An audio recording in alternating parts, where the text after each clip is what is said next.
Greetings, everyone. Welcome to Schoolstone, your weekend afternoon show, bringing you some of the hottest THL matches. I am joined today by Doctorfeesh. Feesh, how are you? Oh, 1 second. You have audio really quick, Oh, and done. okay. You now have audio. All right. What's up? I'm doing well. I'm excited for these matches. There's quite a lot at stake in one of these matches. Yeah, we have a legacy match that's going to have lots and lots of potential playoff implications involved. We Yes. have we have a battle of very very strong players to start here in Hero Series, and then last we will have a Pro Series match between two titans of the NA scene. Yeah, these are some insane matches. Like, Yeah, this is high quality, as good as this is. CHL, like as high level as CHL has, I think. Oh yeah, three one seed matches. This is exciting. Yes. And let's begin talking about our hero match. So we're going to have MrPython versus AgentPWE. And since it's hero, just as a reminder for people who don't know the format super well, this is last hero standing. So you play with a hero until that hero loses, and there's one ban. MrPython bringing the Demon Hunter Paladin Rogue Warrior versus Agent PWE's Demon Hunter Druid Priest Warrior. So, why don't you tell me, Fish, a bit about those classes? How do you feel? Any thoughts here? Well, I don't expect MrPython to get his paladin to be able to be played. Paladin has been banned widely throughout THL the last couple of weeks due to Ramp Paladin being a deck. And having a deck where you can literally play Allura plus coin and essentially win the match. There are a few ways that you can get past it. Maybe Agent has brought an anti-ramp paladin type of lineup and decides to leave it up and go for maybe banning one of the other three classes. But usually Paladin's just a super safe ban. Uh, on the side of Agent not bringing Paladin at all, it's going to be interesting to see what MrPython goes for on the ban. It could go for a class that has some good sweep potential, like maybe say a Demon Hunter or a Warrior, or maybe MrPython says, I don't really like my deck deals fine with my lineup deals okay with Priest. Let's just eliminate Warrior, Demon Hunter, something like that. I don't know if we have bans at this point, but Don't. I okay. personally am thinking the druid is going to have. Uh, it depends on the druid that's brought. Yeah, that's If true. Agent PWE goes for interesting strategies, that druid could be really major. So Really, I yeah, wouldn't it be could be. surprised to see a druid Okay, yeah, that makes sense. I could see ban. Yeah, Druid. I mean, everyone who's playing Hearthstone knows the races kind of brought two classes that were, well, one of them was a mid tier class, one of them was a really low tier class to the forefront in Druid and Paladin. These two classes, they're represented in a lot of the matches today, and they've grown a lot.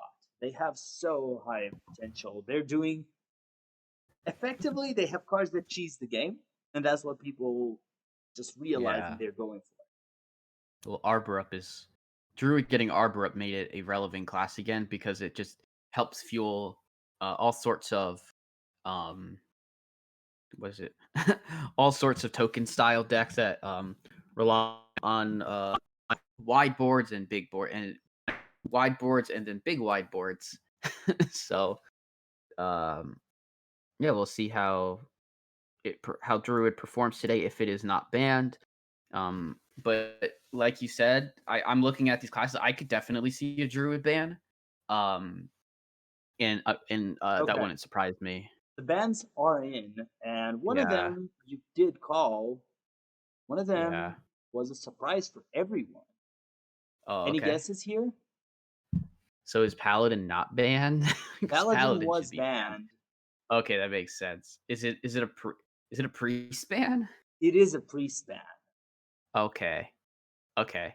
I I can kind of see it. I think that kind of uh that might be because of a particular couple of decks that MrPython has brought that perhaps his warrior and demon hunter don't play well into priest, so you want to be able to Right. give those decks their best chance, knowing the paladin's very likely banned. So Yeah. makes Um, sense. it does make sense. I'll give them the sign for them to start whenever they're ready. Okay. So for those watching, who's going to be on the bottom and who will be on the top? Well, this is you can choose whoever you want to give into first. I will be giving Sure. into AgentPWE first. Okay, sounds good to me.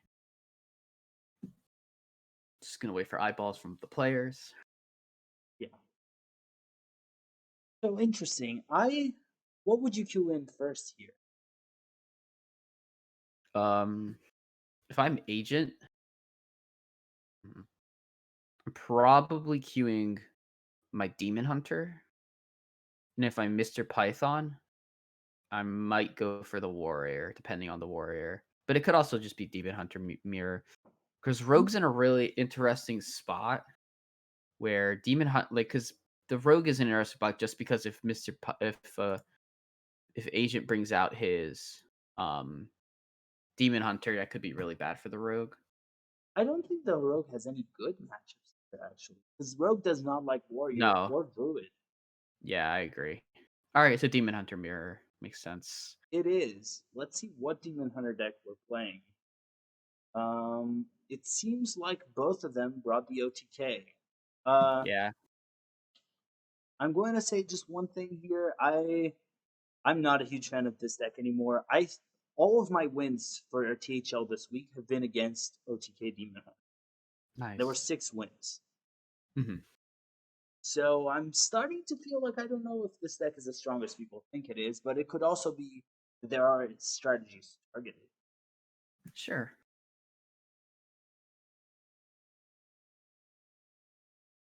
It's the classic start of hitting your opponent with to the face.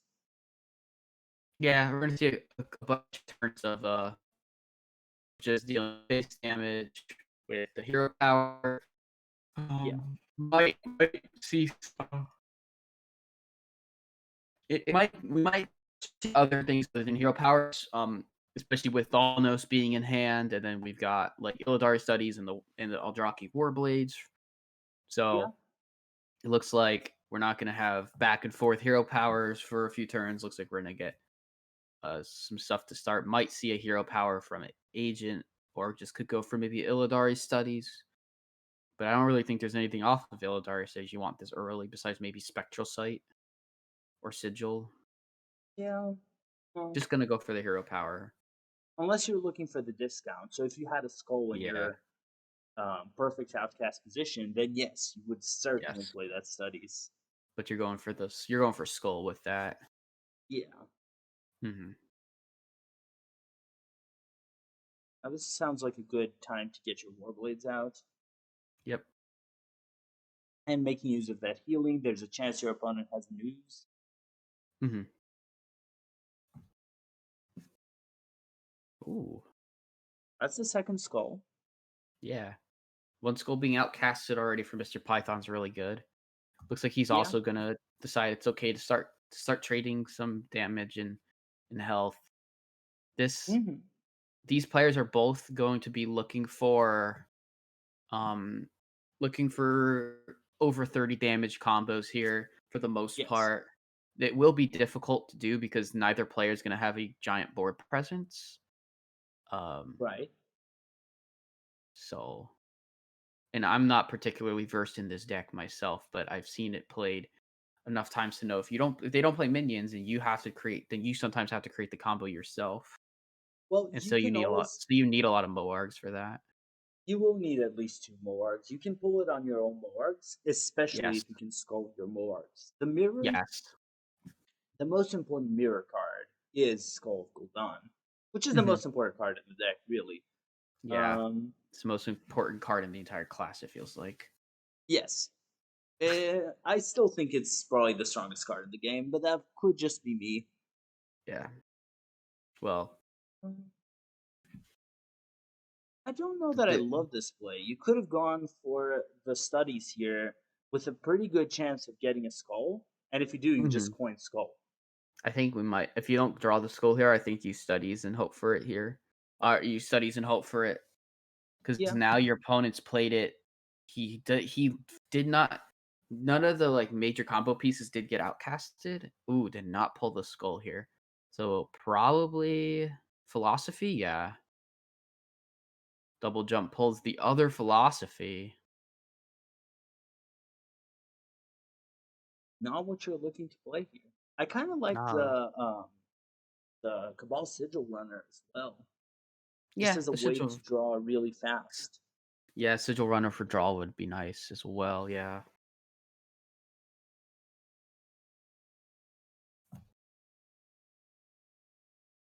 Meanwhile, MrPython is now at full hand. He has to determine what he's going to use, what card he's okay with getting rid of. Probably just going to be the Immolation Aura. That card in this mirror doesn't have that much use, and we're just going to use a Raging Fell Screamer, which means both players will have their Moarg. Use. Oh wow, He's gonna skull for no discounts, and he hits pretty low cost things. Just plays a Interesting. full just gets a philosophy out of hand because he has a full hand. Yeah. Spectral Sight coming out for Agent. Draws Skull. It's a really good one, but that Skull cannot be played yet. Well, Has you to have dump a total of has to 10 dump cards. yeah, has to dump philosophy in the coin to play it. Yeah, and I think Yeah, you do, but that's just well such worth a it, yeah. yeah, you really need that.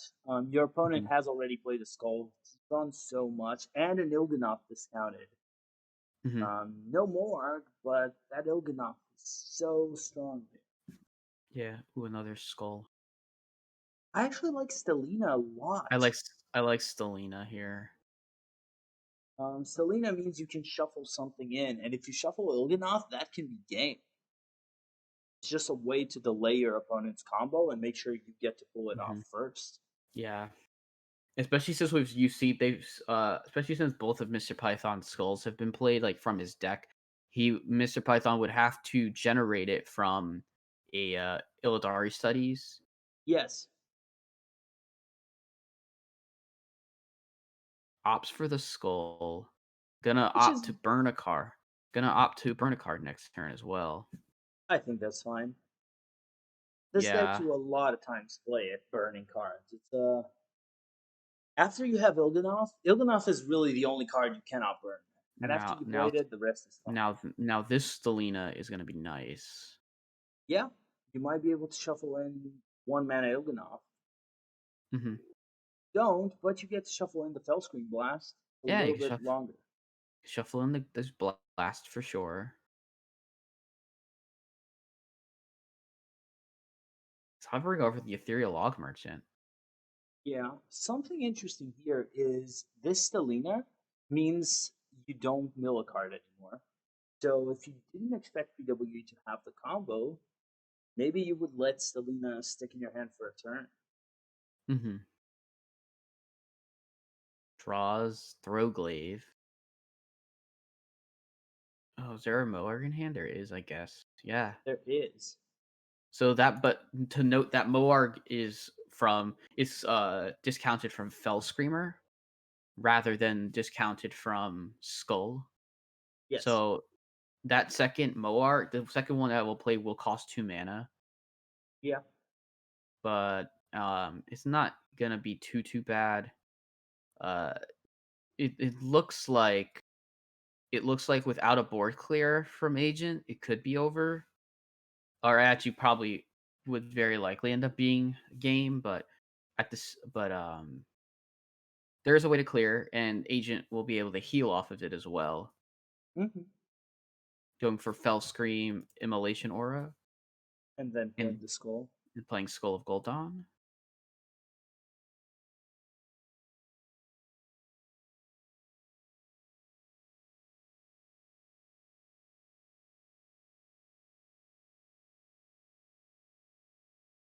At this point, you probably just play the Siphon.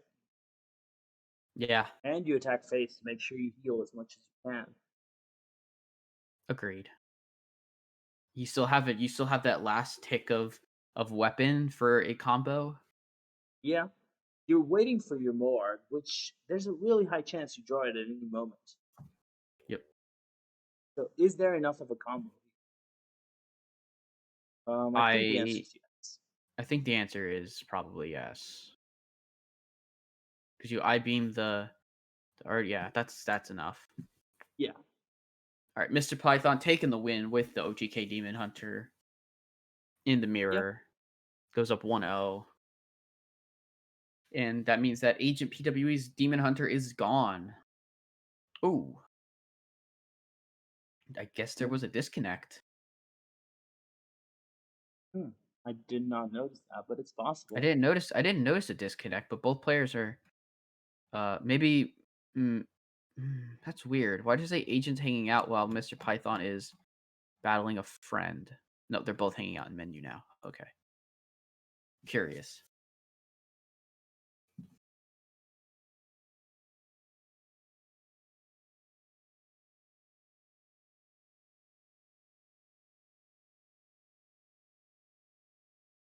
Right. Just yep, both players are gonna ready up Yep. again, and we'll I get back don't in. think we will need to start, but it is Hearthstone, so sometimes it will make us leave and come back. We'll see if that's Oh, the case or not. yeah, we'll see. Yeah, the specking client is so bad. It is. Kind of crazy. Yeah. Hmm. They are restarting, and Yeah. what beats the Demon Hunter? Oh, yeah, it did not let us Kick. in yet. So let's try to get in. Yeah.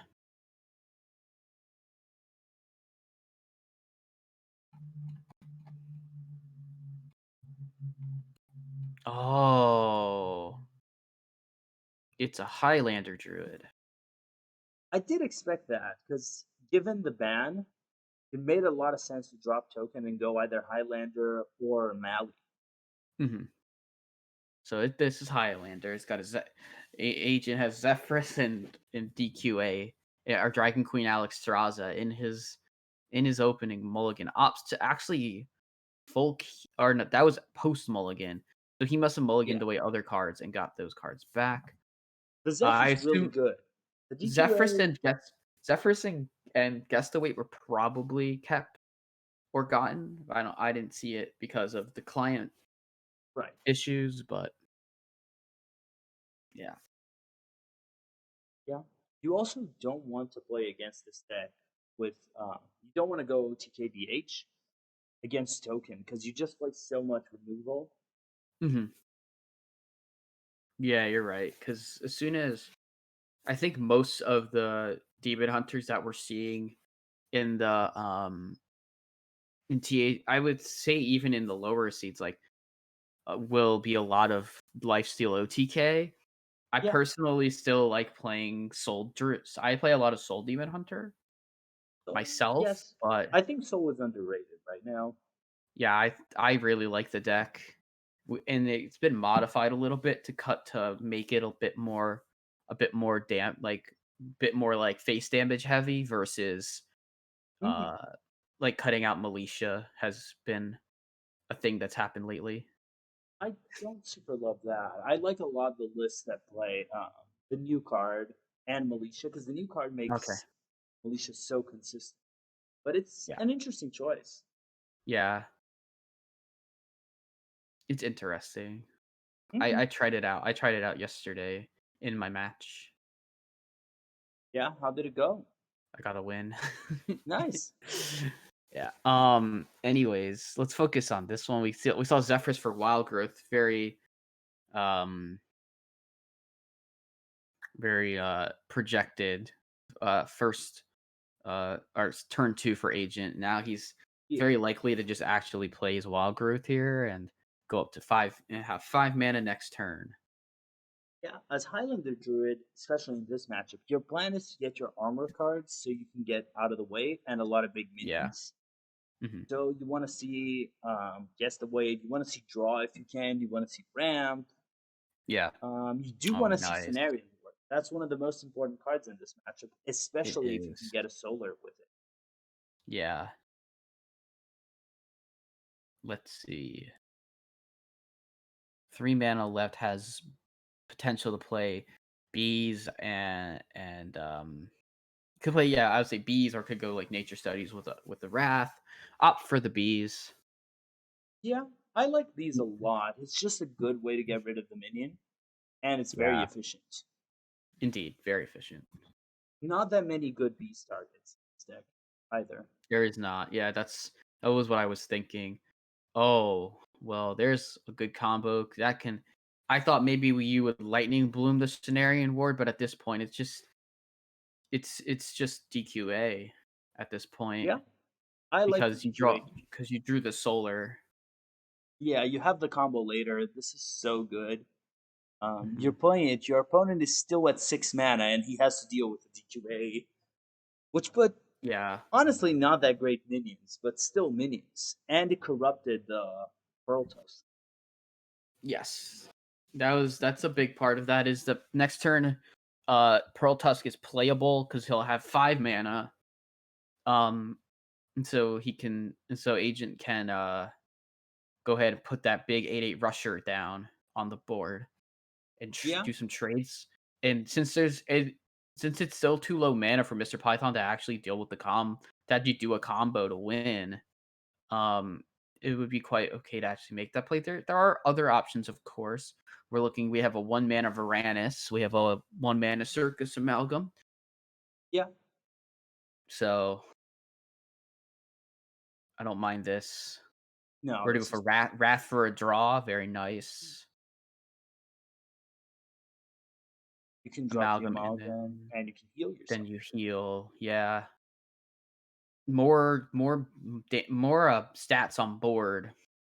Threatening, not quite threatening lethal. Actually, yeah. I mean, Moon Touch Amulet is 4 attack, You can so double it. There's lethal in hand. Can be solared as well. Yeah, Um, yeah. So it looks that Agent will strike back this time, pending no large amount of heal from MrPython. the He's war is digging very and stable. digging. It's Yeah, just mhm. Yeah, there's no fell screen blast. There's not much to do here, no, you can't even kill unfortunately. any of these dragons. Nope. He's gonna hit face and hope he doesn't lose. Hope that there's no hope there's not one extra damage after the hero power. But he'll find out very shortly here that Moon Touch is there. Gonna go Solar Moon Touch just for a little, just to absolutely make sure it gets through. Yeah, And yeah, there it is. The this is not a great matchup for OTK, so I don't No, think it's it's a big not. surprise. No, not a surprise. All right. So now MrPython has Rogue and Warrior left. Right. Um, pending.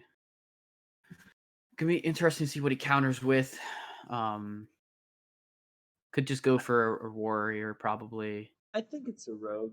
Rogue, if Okay. it's World Kick is very good into Highlander. Okay, so we don't see the rogue. We're right. Yeah, I guess we'll see in a Rage Warrior. Yeah,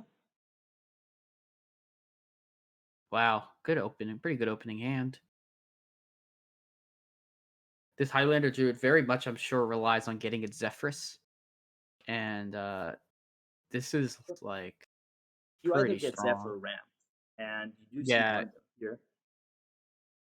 indeed. Now he can Zephyrus 4 ramp. Yeah, We're gonna go for a or guess just the like weight. yes, yes. I Seeing think this he's card, yes, yes, I do. yeah. The overgrowth is so good here. You're He going to has play to it next. I think you can probably go more. Depends on how many low cost cards Agent plays in his deck. Yeah, Doesn't get it. It's actually wild growth.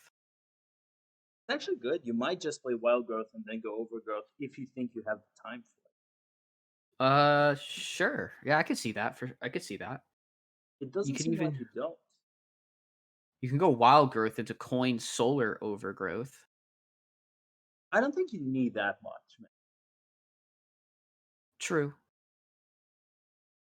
Because I guess from there you want to even have the ability to go solar or Cenarian pretty fast. And if you use the Yes. solar there, you can't use it with Cenarian Ward. Yeah. But also there's quite a lot of pressure that can be applied by MrPython here. He's got like just this little chip damage against a druid that doesn't quite have its ability to get to its Cenarian wards. Obviously, we see the hand. So it has to consider it just opts for the coin overgrowth right away. So the reason I understand this play is just you can do something else with your wild growth next turn. Because you're probably going to Yeah. have to play it. Yeah. I like it. That way I you're don't not mind it. playing one card per turn for the next 2 turns. You have something to do this next turn. Yes. Yeah. Plus, as much as it seems like the warrior has a lot, I don't actually think it's that much. It's No, sure it's annoying. Warrior doesn't really have its big threats yet. No. And this So, strong man is really, really insane with that scenario ward. oh yeah.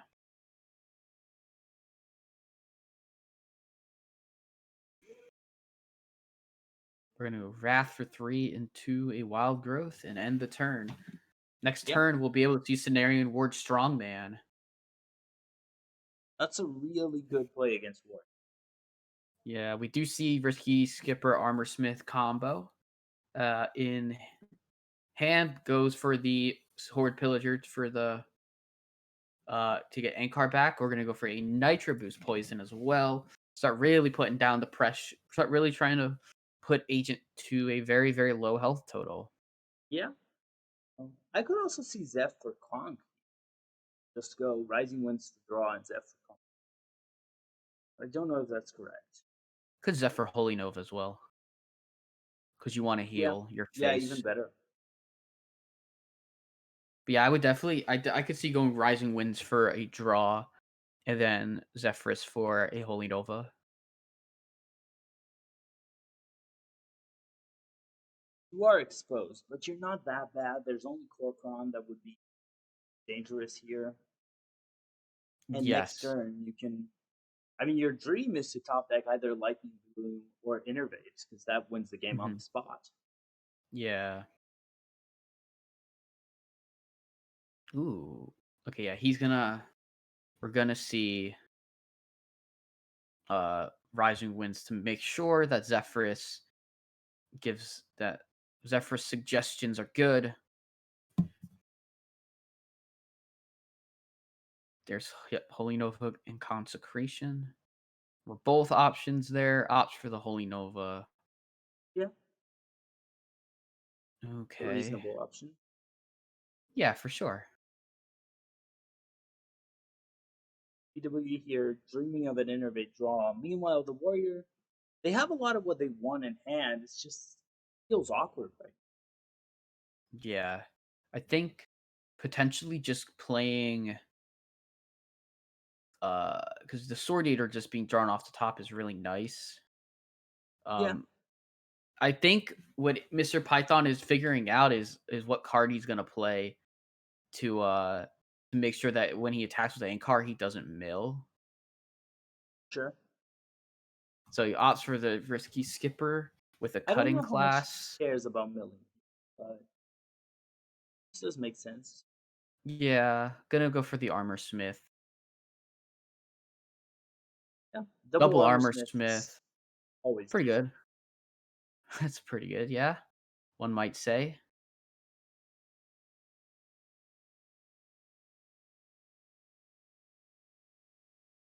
Ooh, Dreaming Drake is really nice pickup.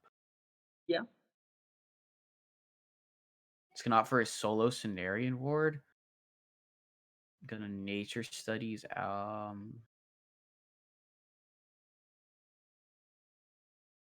honestly, I don't hate claw.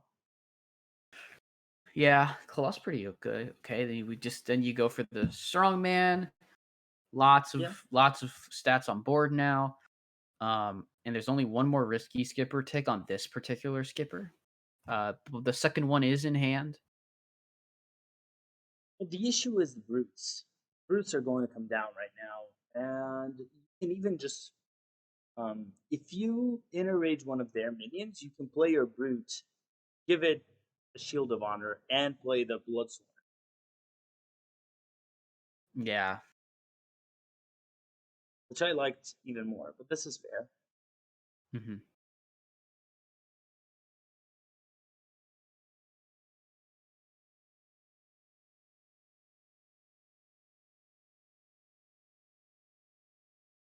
Mm. So how do you get through this?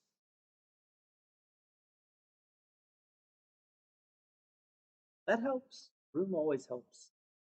Yeah, broom helps, but I don't. I'm trying to think. It's not enough. It's just really not. It's like you can clear enough. You have to get rid of the 2 arms, but then you also have an 8/7 on the board and a 5/2. The 5/2 is Yes. pretty clearable. Um, Yeah. probably gonna see.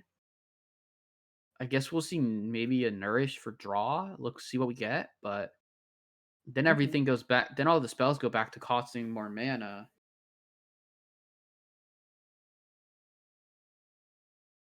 It's a Moon Touch amulet, Lunar and Bees. The Lunar and Bees would clear the Blood Boil Brute, the big one, would just have a Yeah, 5/6. yeah. I guess you have to. Not for that. Okay. I think he wanted the Lunar first if you were out now. Perhaps, yeah. He's gonna go for the claw clear. Gets it I can off see that too. there's a mercenary in hand. It's not lethal yet. No.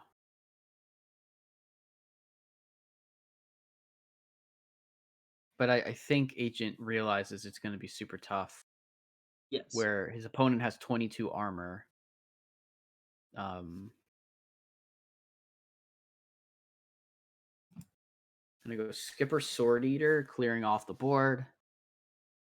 Yeah. Battle Raging for 3, always good. Getting that There's a Corcron. Corcron. Yeah, Corcron is absolutely massive here. Yes.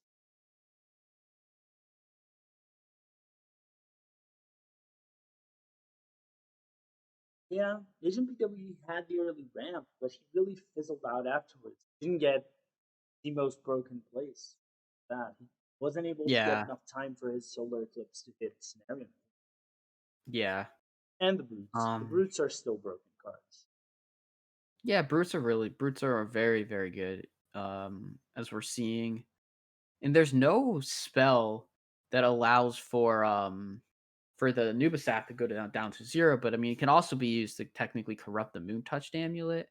Mm-hmm. Um but it looks like we're gonna see a rising looks like we're gonna see a rising wind double draw. For, Umbral Owl and in Yashiraj.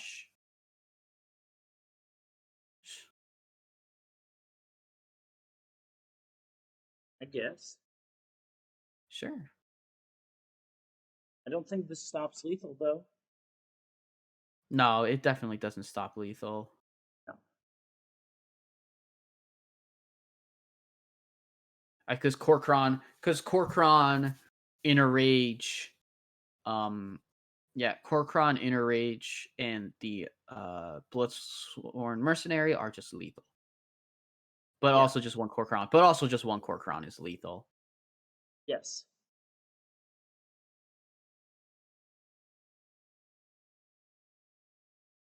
All right. Back and forth we go. Yeah. It's a really, really interesting match where one player wins one, the other player wins one. And now we have PWE solely in the warrior versus a rogue and a warrior. Yes. So what I'm feeling right now is whoever wins the warrior mirror wins because rogue does not like facing. Agreed.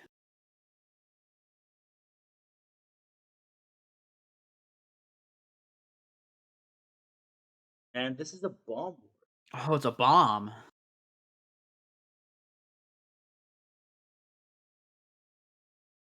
That is a lot better versus the Demon Hunter, which kind of makes me think, why did you not do that into the Demon Hunter?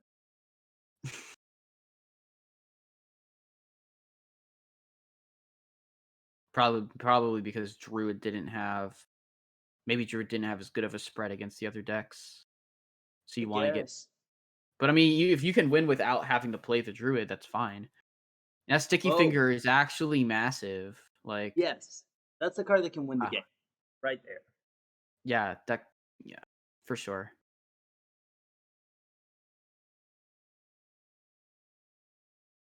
It's gonna come down on. It's not able to come down early. But that Sticky Finger is able to come down early. Yeah. What type of whoa? Oh, this is a skipper variant of Bomb Warrior. Yeah, this is Most probably the Bomb hybrid Warriors, list. most versions I see now don't run the skipper variant, but I mean skipper is very good now, so Yeah. that also works against rogues, so it's not bad at all. A lot of times, this specific list, when you run both, is that you Yeah, run a bit more controlly, but you lose a yeah, lot in the priest matchup and a lot of the other. Oh, you lose into priest, you lose into uh, yeah, Highlander Druid and just bigger decks, Paladin. yeah. And MrPython in for our agent in for a bit of a rude awakening with his weapon being stolen. However, he does have the Corsair, so he can just find his net. He can just find his other weapon, which is Yeah. perfect. Which should work out pretty okay. Although he Well, might he's going also to run an take Ankar two in this deck, hits. so I actually think this might be game. Just this single I agree. randomly generated It could be. is It probably could going to be. be. As long, well, if he can get the skipper combo right now, it's different. But Yeah, you don't see that happening. that's a green skin, right? Yeah. Wow, that's about to be a big weapon.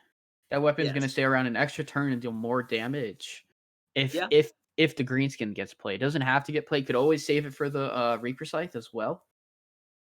I Ooh, don't think you I do. mean, no, you want to keep hitting and putting bombs in this. You want to keep putting bombs in Agent's deck.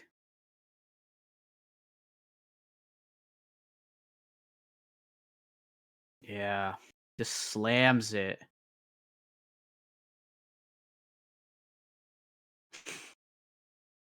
Yeah, this is getting bad really fast. Yeah. Bladestorm doesn't do much because of the way the health is distributed. No.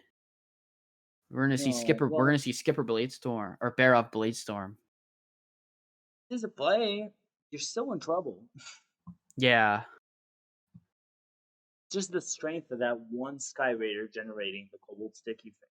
That pretty much sealed indeed. the game right there.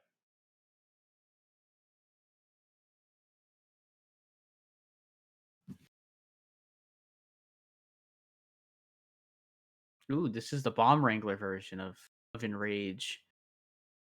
Really good here. Yeah.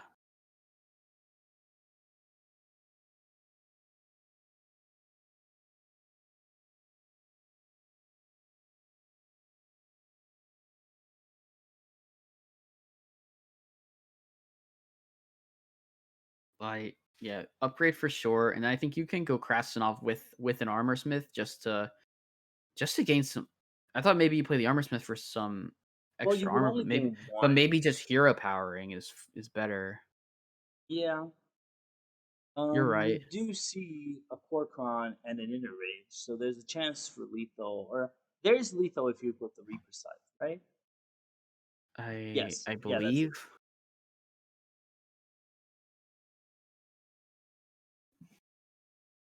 Yeah. MrPython sees it. MrPython plays it, and that is series. Yeah. Wow. MrPython 3-1 over AgentPWE, putting AskHS back in the lead in this match with only one match to play. It is still winnable for NPH. Yes. Uh, with if Skittles does win against Draco Cat, then they will win the week. Let me try to get MrPython. Awesome.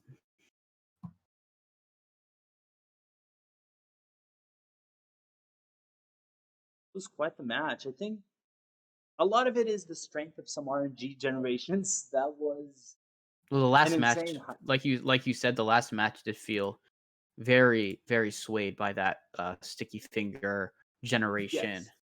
Um, Yeah, but I where think the enraged warrior was able to then um take that with a green skin pickup and put so much pressure just on the weapon yes. alone. Yeah. Not that I think MrPython played really well the whole time Mm-hmm. and did Is he deserve to win. good for an interview? Yeah, let me get him in Okay, here. okay, because I can also, but you go ahead and do it. It's fine. Do you have him as friend on I Discord? I do. Okay, if you can add him, that's fine.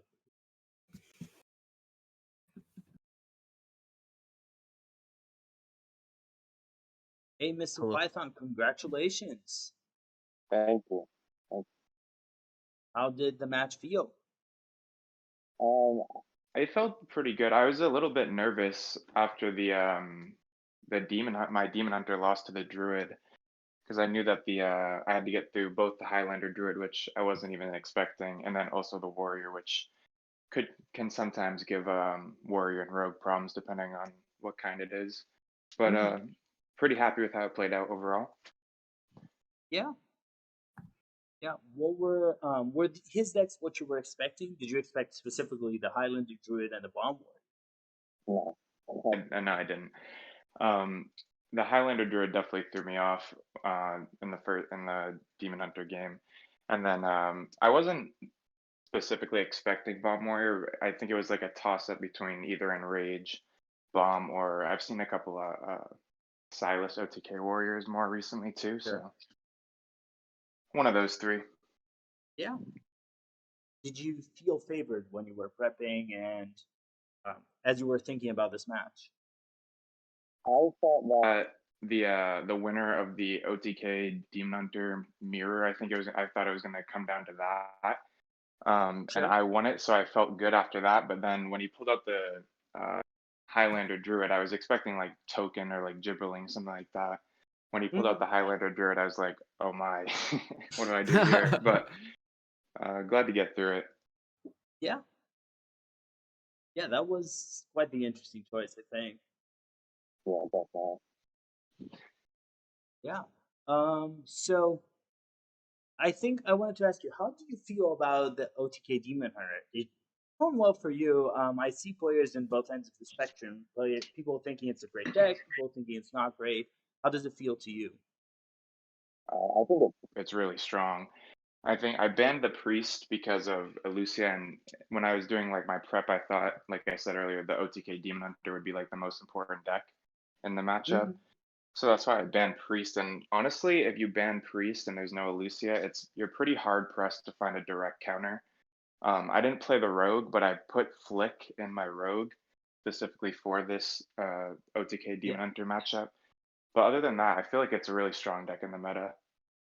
Yeah. Bomb Warrior can be a hard matchup as well, Yeah. just because they have a lot of tools against you. yeah. Definitely. Yeah. Do you have any questions, anything you would like to ask Fish? No, not specifically. I quite enjoyed watching the match though. Yeah, this definitely, was The sticky finger. Yeah, the sticky yes. finger It generation. always gets you. Yeah, it always does. Yeah. I did feel a little bad for Agent there. I'm like, wait, he just generates sticky finger. Oh wait, that's also a green skin. Oh, this is bad. The green skin on top was just like perfect. Yeah. I think a lot of this match did come down to the Warrior mirror as well, because, well, I thought it was going to come down to it from my view, because the Warrior can beat both the Demon Hunter and the Rogue with not as much trouble if you bring Bomb or something like ETC. Yeah. Or just Silas. Okay. Yeah, definitely. Especially Rogue versus Warrior. I kind of wanted to avoid that matchup at like all costs. It's pretty bad for the Rogue. Right. Mhm. As long as you're not going for a very crazy rogue that I don't even know what would have a favorable into warrior at this point. Yeah, I'm not sure. I brought Secret Rogue, but I don't even think that's favored at all or even close to it. Yeah. So two more questions I would like to ask you before we let you go.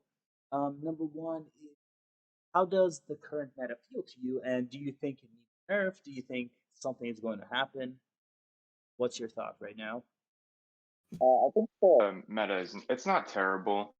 Obviously, the Ramp Paladin I expect to get changed because that's just no fun for the game. And it's like, I found it funny. I didn't plan on bringing Ramp Paladin. I brought Libram, but it got banned, and I'm pretty sure like everyone that brought Paladin is just like seeing it getting banned just because of Yes. just because Ramp Paladin is kind of stupid.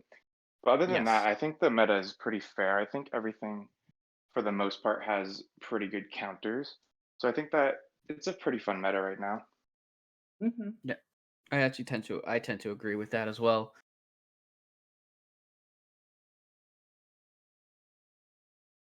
Yeah. And the final question: do you have any shout outs you'd like to give? just Shout out to my team, AskHS, for helping with the prep every week. And also shout out to PWE. We played a couple times on stream now. Always a good opponent. And I think that's it. Awesome. Well, I want to thank you for joining us for this interview and congratulate you on your result. This was a great match. Also, thank you for AgentPWE for playing on stream. Yes. Always great to see his matches here, and this is such a high level match. You two are great players. thank you. And Thanks for having me, guys. Yeah, our pleasure. all right, cool. I'll see you later. And with that, Rebobson should be joining us shortly. We can start talking about our match number 2. And Oh. I'm going to let Feesh talk about why this match matters before we even begin talking about the particular players and everything that's going on. All right. This next match is Legacy Silver Conference match.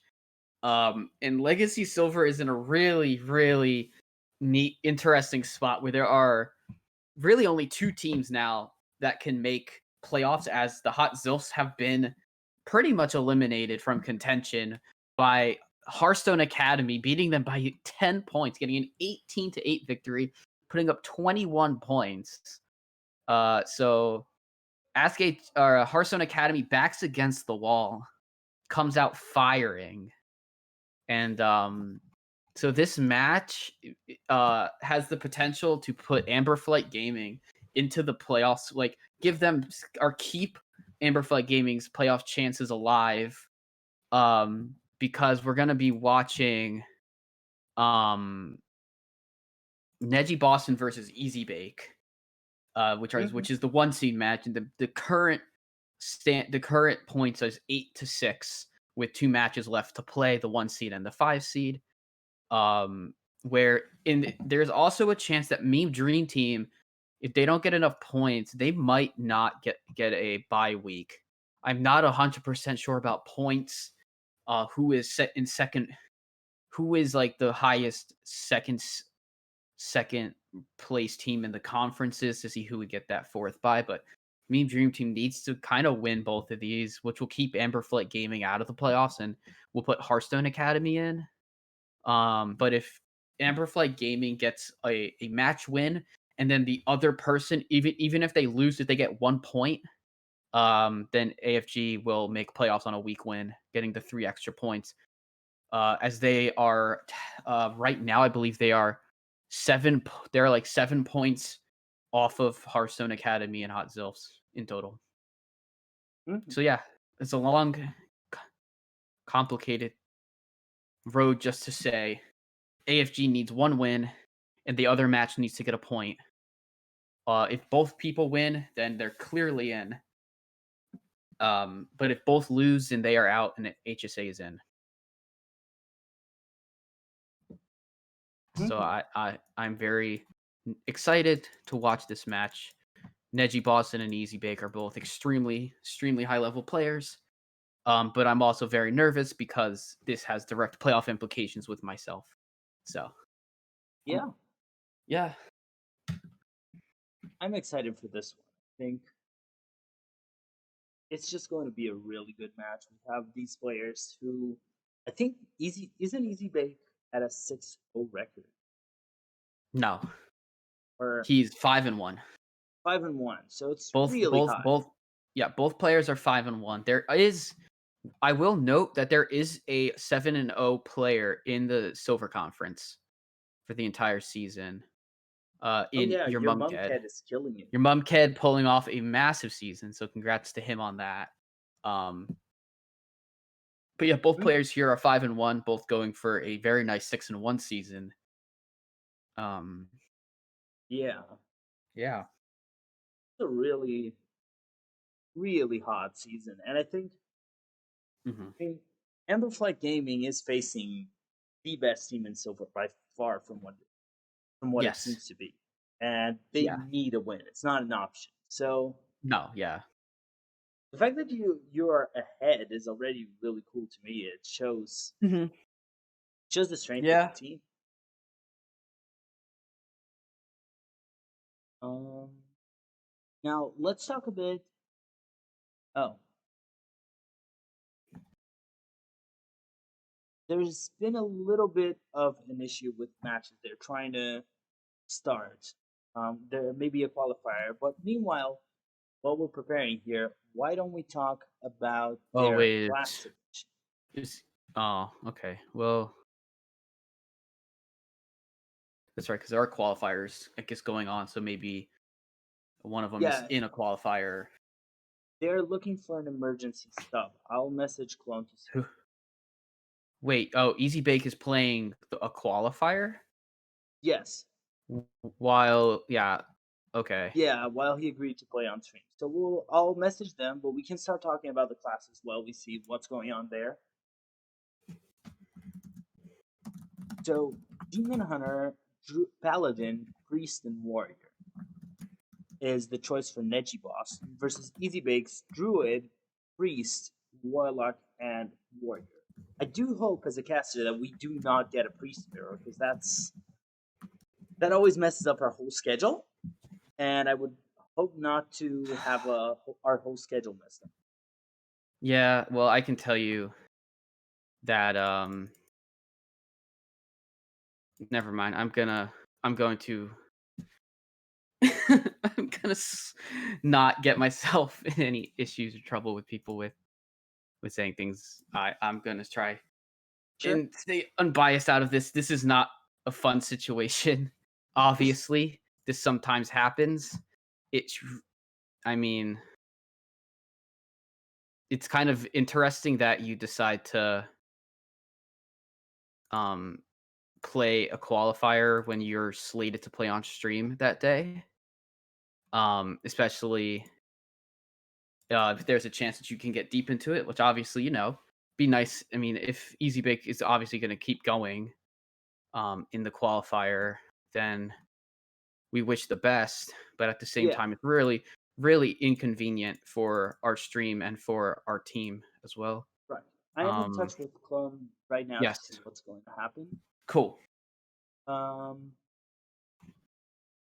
Yeah. So I think here, in terms of the classes, what would you expect? What would you bring if this was your line? Let's start with the most interesting ones, the Paladin and the Warlock. Is this a zoo and is this a ramp? Well, I don't know if I should be giving out. Well, you don't need to say information. You can just think of what you would bring. Well, I would bring ramp because ramp is just really strong in it. And if you're bringing Paladin and you expect it to be, you're expecting it to be banned, very likely. So you could just go like, yeah. I think. I mean, it ultimately it comes down to what version of Paladin you feel most comfortable on. And sometimes if you don't feel comfortable playing a deck that's reliant on hitting a specific set to almost insta win, then you might not go ahead with it.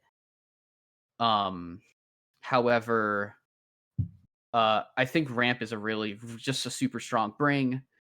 For warlock, in this case, I would expect a zoo from ezbake, but I wouldn't be surprised if it was Galakrond or just a normal control tick lock.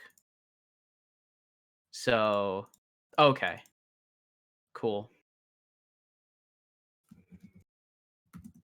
Yeah. So Okay. a tick lock would be. Well, just a Gala lock, yeah, in general. The issue with Galalock is like you it lose a feels lot in the priest matchup nowadays if they run well. the Elucia list, where Yeah, you I mean, just play Elucia. if he's bringing that, then the demon hunter just becomes a massive problem. So I Yeah, expect it to be a zoo.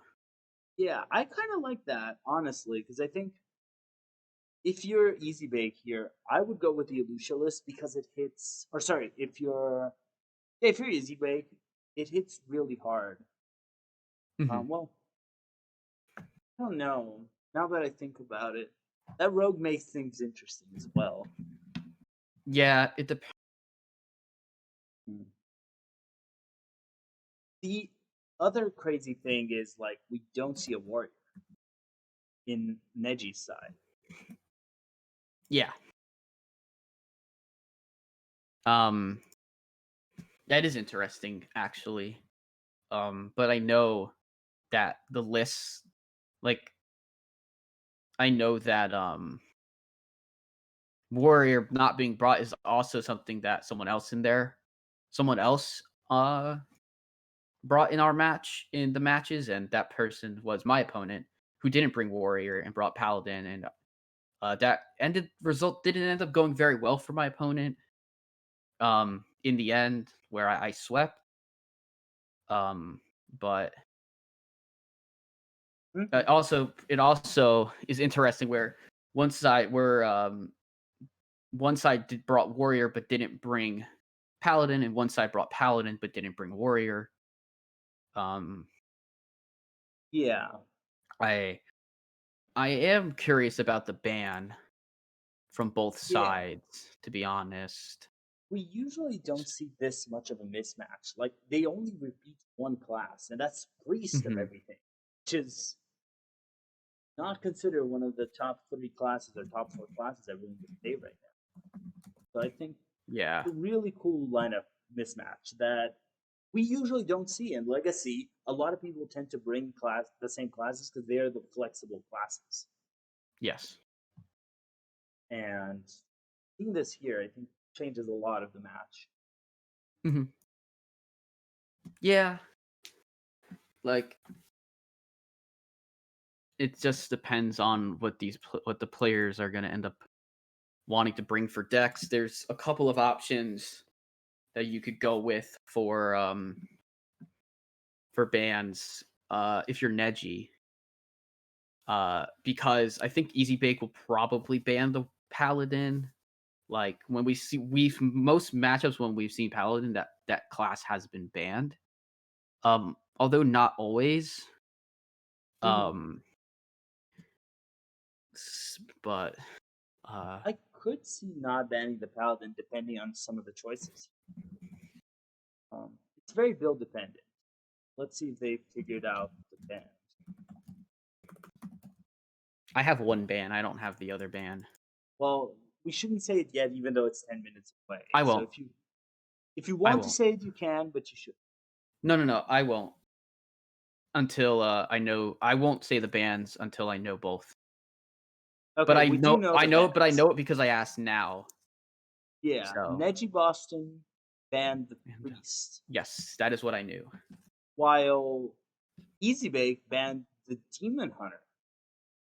Which is not what I expected. Wow. Okay, so I'm guessing that he's going for a lineup that goes after the paladin deck. Because if you don't ban the paladin, you have to bring your lineup kind of has to revolve around beating ramp paladin. Sure. So I mean, that's just how lineups have mainly been constructed. Which would make sense. Maybe it's a big warrior and maybe like a heavier druid deck potentially. And the priest ban from Neji's really smart. It removes like the it like would allow paladin, because paladin versus priest is just usually a bad matchup as is. Well, Vamp is better. Pure actually has a pretty good priest matchup. It's just something that most people don't bring. Don't right now. play. Yeah. Sure.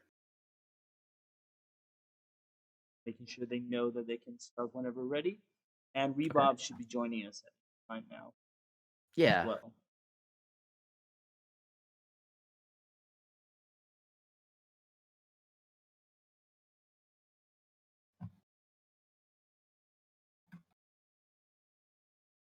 Right. Looks like they're in.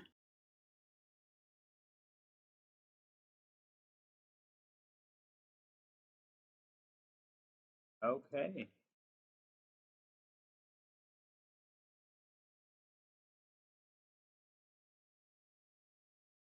Going to start.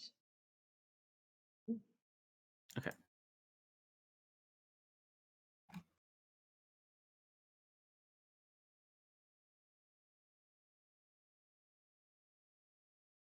Now, the first match, we have a Warlock versus Priest match, and we do see that new Priest. This is a slow start for both. I'm going to ask you, what is your thought on the Priest skin? I like it.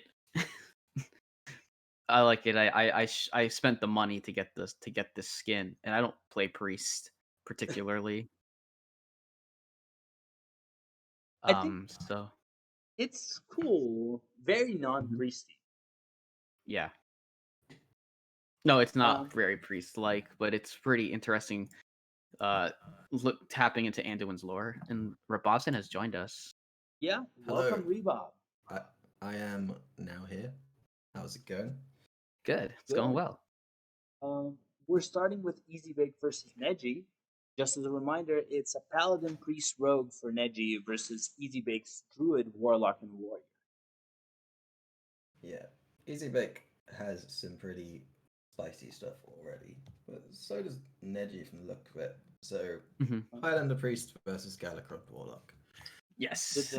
Highlander Priest. I take it you've been hyping up the match, saying the importance of this one in particular when it comes to playoffs.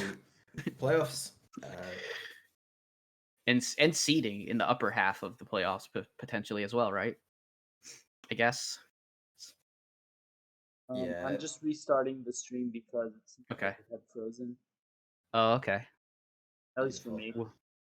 Yeah. Technical difficulties sound pretty par for the course. So it looks like we got 2 invokes already on this Galacron for ezbake. And 2 more in hand. So yeah, so he's going to be able to full invoke. Come up soon. But what ezbake's really going to be looking for specifically, the big Ticketus. The big ticketus for this matchup in particular is the ticketus. Yeah. Because priest can't really pressure you down very comfortably. So you often just win it in fatigue because you have removal that lines up really well into priest's threats. Yeah. And looking at some of the cards in Neji's deck, playing stuff like the Wretched Tutor and the Wild Pyromancer, it is a pretty aggro text list. Yeah. So probably won't have the big beefy minions in the late game to get this going. No. And with no spells to pair with either the Tutor or the Pyromancer, it's kind of getting pressured down. And there is the Ticketus. Yeah. It's going to get corrupted next turn. So it's going to be a bit rough. Silas just for that early corrupt. I mean, it's going pretty early. I think ezbake's feeling pretty happy about their position in the game as it stands. What about just coining Militia? Just to put a 5/5 on the board. Yeah, I it would looks hate like it. that's what ezbake's going for.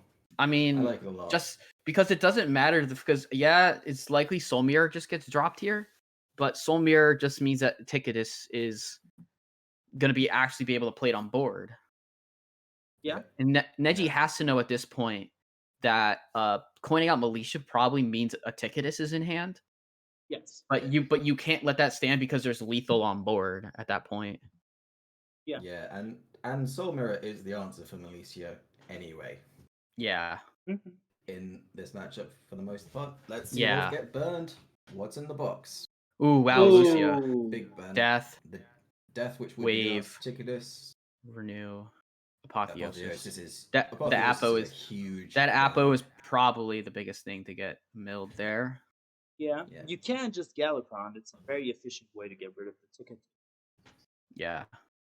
That it is, but we're still kind of seeing from Neji. I don't know what the game plan is going to be going forward here. Yeah. It's just going to cycle pretty hard here with both these Veiled Worshippers. Maybe get a Devoted Maniac down as well. Yeah, you can throw the Maniac. And Or the that's Spirit Jailer and the Dragon. Now Galacron is fully invoked, and he just needs to find it. Yeah. What the card that ezbake is really going to be looking for now, as well as the Galacron, is of course Yeshiraj. Yes. Get that second Ticketus and guarantee the fatigue win. Now you can drop the Dragon Queen Alexstrasza here, but maybe is feeling a little worried about the fact that there is 13 power on the board, with only 20 remaining, and with Renew and Apotheosis both burned. That is a lot of the Highlander Priest's healing already dealt with, and all that's really remaining is Kronks and Zephyrus, neither of which is in the hand.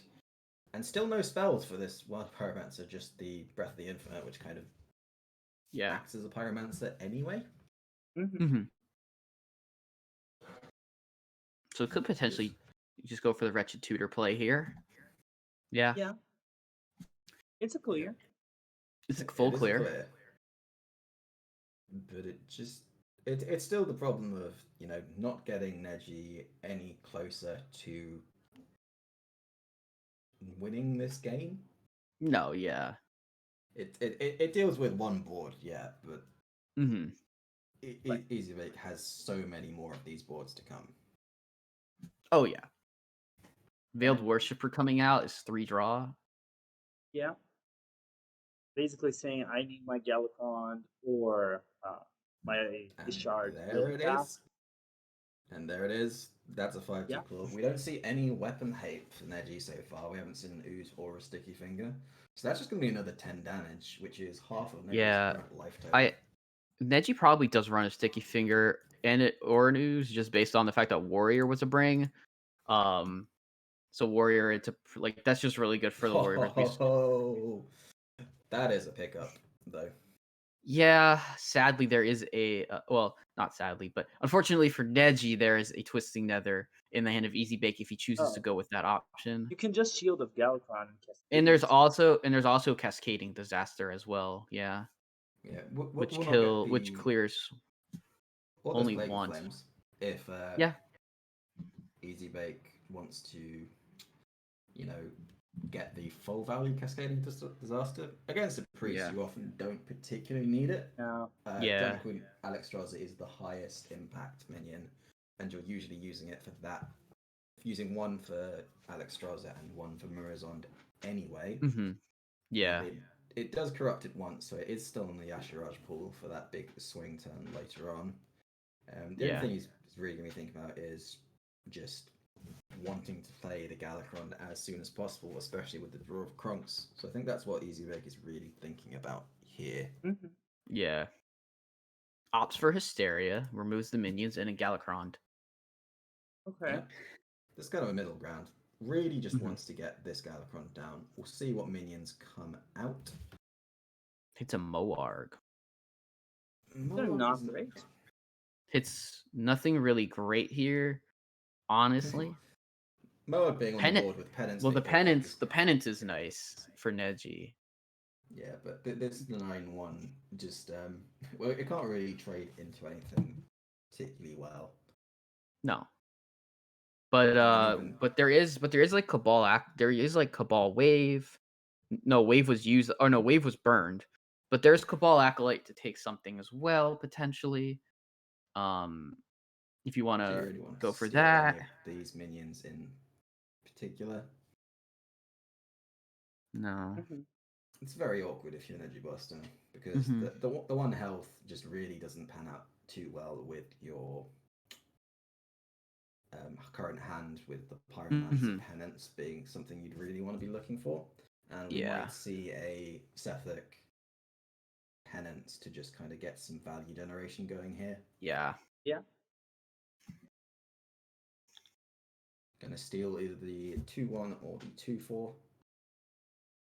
Does get the 2-4, and we are going to see a board Well, the clear 2-4, here. it's pretty bad for this Dark Skies. Unless you sacrifice it in. It is, but there is a lot of removal in ezbake's deck. Remember, Neji has seen no removal yet. There are 2 Plague of Flames, there is 2 Cascading Disasters, there are 2 Dark Skies, there's possibly 1 more School Spirits, and there's at least 1 copy of Twisting Nether for the most part. Yeah. It looks like ezbake's going to be used the least flexible removal here in the Dark Skies. Yeah. It allows for some much nicer mana utilization with the Shield of Galakron and the Hero Power. Yeah. Cascading Disaster is now fully corrupted and can be played next turn alongside the Kronks, which could give +2/+2 to this board for lethal. Yeah, I don't think Neji's gonna let that happen. I think he'll clear the board, or at least play Breath to remove the little guys. Yeah, the little guys need to go because every turn there are multiple 1/1s that Kronk's lethal is going to be threatened. Yes, and there's a wave of apathy. Yeah, but the Cabal Acolyte has already been played now. Yeah, we do not see a Raised Dead. No, and so it takes 3 power off the board currently, so not the best card. It's at least a cheap spell to work with the Pyromancer. Yeah, maybe maybe a potential. Yeah, we're gonna go for the Breath of the Infinite, and he moused over the Evasive Draconid. Yep. Honestly, you could even just take it with Silas, but the positioning makes it a bit awkward. Yeah, not with the pickup of the Spirit Jailer. No. Now that can go on the left of the Shield of Galakron, can steal it and send another 4 damage to face while also fitting in another hero power. ezbake is trying to hold on to removal as long as possible here when he can still play much more aggressively for tempo. Yeah.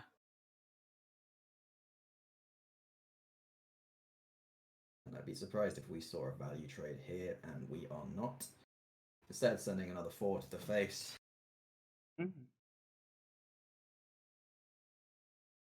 Is this enough to force the Plague of Death?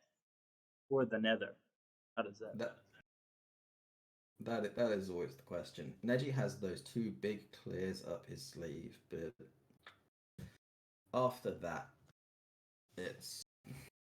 his hand was starting to run a little bit dry, and I think this palm reading is going to have to find something quite high value.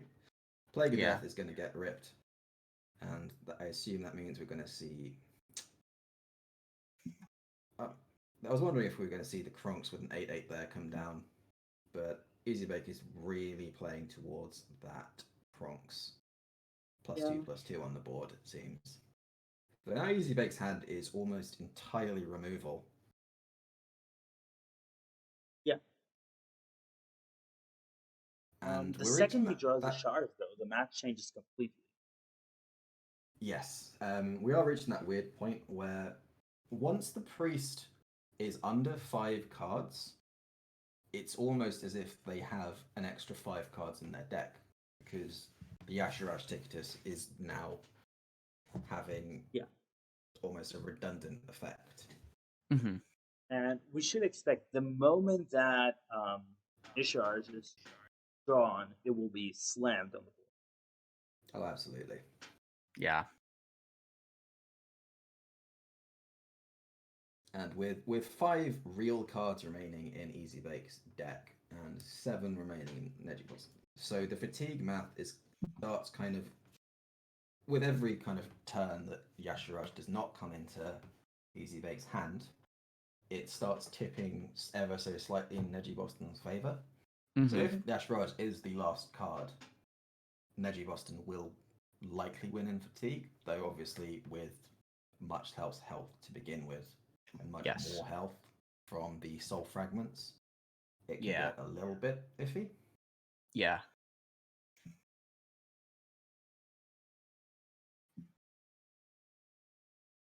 Yeah.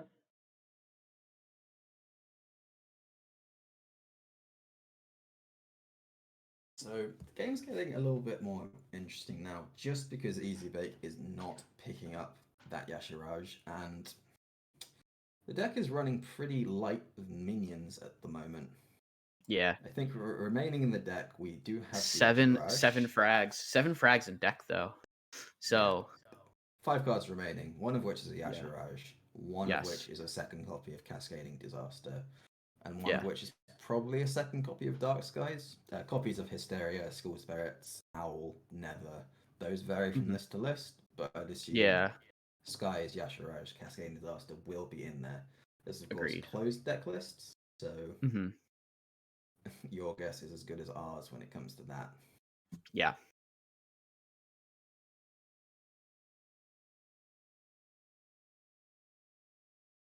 We're gonna essentially see full health gain in Yashiraj. There it is. Yeah. I do think even with this board, you just slam it. Sure. Yeah, there is also an option to play the Cascading Disaster to clear this board. And then play Karans. Then next turn, play Yashiraj. Then you at least get some additional value, because with 6 cards remaining in deck, you'll get the full value from Ticketus unless Nejiboston draws a card, which does not often happen with Priest. I like the greedy line here from Easybake. Yeah. He knows that he'll get that straight back next turn. Ticketus will be activated, and from next turn, Nejiboston's going to start taking fatigue. With this much removal in hand, all Easybake then has to do at that point is keep clearing Nejiboston's board every turn and wait for the fatigue clock to run down. Mm-hmm. Probably going with the Cobalt Spellkin here, just getting some cards out of hand, or some cards in hand as well. Oh, Mind Vision. Well, could hit Yashiraj, but will not. Didn't corrupt that will anything. Just be a 10 mana. Well, now he knows it's there. Well, he would have known it was there. Well, yeah. Anyway, as it was going to be slammed first thing, and the fatigue starts. Yeah. Hits a Raised Dead card and circle scales, as well as the Lazul. Yeah, so hitting Raised Dead is a big thing because could have potentially done something with Zephyrus Mirazond in hand, but with this hand, I'm not sure that Nejiboston can really manufacture anything. Zephyrus Shadow Word Ruin will at least let him take the board for the time being. But any board is just going to be dealt with turn after turn by Easybake, and there is no way of pushing 30 damage. Well, if you go for that line with Ruin, do you play the nameless one first as well? You can do. Just so you have some extra board pressure. Looks like he's going to opt for a hero power and a Mirazond here, and then he's going to play Wave of Apathy. Yeah, this is going for the board as aggressively as possible. I like this line, even though it's not gonna necessarily end up working out. I still like the line. Yeah, between the because you just cascading and then you can play double cascading here. I don't think there's But any Neji still good- has, but Neji still has the board clear. He's just in fatigue. That's the issue. Yeah. Yeah. Like he doesn't have enough to generate to win. Yeah. Any turn when Nejiboston does not have the board, Yeah, he knows. getting close towards Yeah. a loss, and ezbake takes game number 1 with his Warlock in Yes, this I mean, crucial deciding match. Yeah, I mean that was pretty. That matchup was the one bad matchup that Neji was hoping his priest wouldn't run into. So from here, his priest probably doesn't have too hard of a time. With how Yeah. I mean, I know he absolutely loves this deck and he's very good at it. Yeah, so now we're coming into, well, I was going to say if this was a token druid, a much better matchup for the priest, but we This see is Guardian Druid. Guardian / Clown Druid. Very this- greedy deck here from ezbake. This is going to be interesting, but looking at this hand from ezbake, not the most threatening start. No. Lake But Thresh looking- obviously fantastic against aggression, but pretty Yeah. poor against a priest deck, which is looking to be Yeah. counteractive itself. Mhm. And crucially, no ramp. Yes. Yeah. We have 2 innervates, but there's no overgrowth drawn. That's a Moonfang, it looks like. That is a moon pack. Oh, It could have been played this turn. Mm-hmm. yeah. That's obviously not particularly good against something like Shadow at Death, but I assume we're going to see it innovated out next turn. Sure. Though the Guardian Animals, I'm sure, changes the equation somewhat, as Yes. the Innovates are now going to be kept for turn 6. Though we've already Mhm. seen 2 beasts come into the hand, I assume we're going to see a second copy of Lake Thresher and the 2 copies of the Twilight Runner.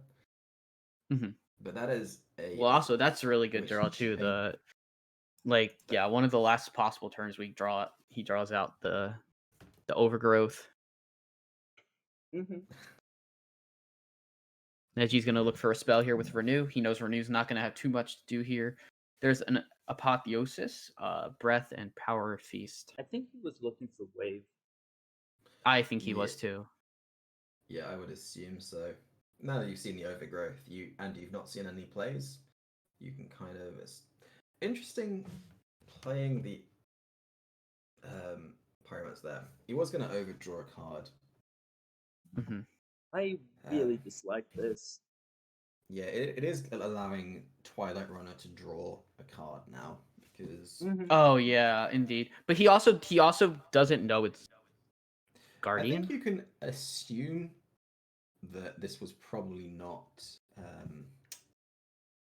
Treant Druid at this point. No, given not a the Triad or past. token deck.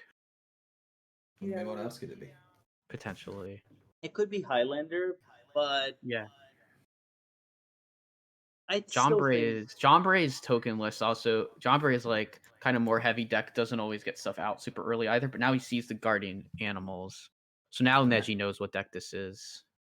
Yes. So that second copy of Guardian Animal, I believe, will only get a Twilight Runner. Twilight Runner. Yeah. now Now, it's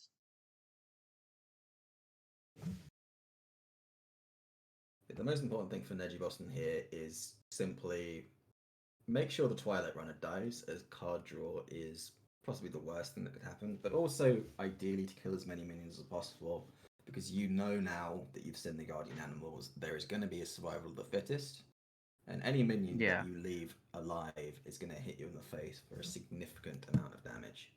Yeah. and also you really are looking at this Eurozone, and you want to play it whenever they play Survival of the Fittest. It is the best answer to Survival of the Fittest. So it's important to pay attention to the point here. Mm-hmm.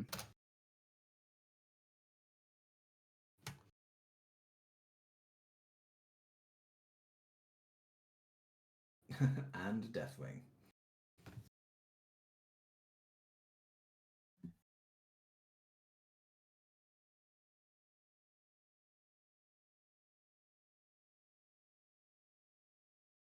this is a little bit awkward for ezbake. Both copies of Clown are in hand.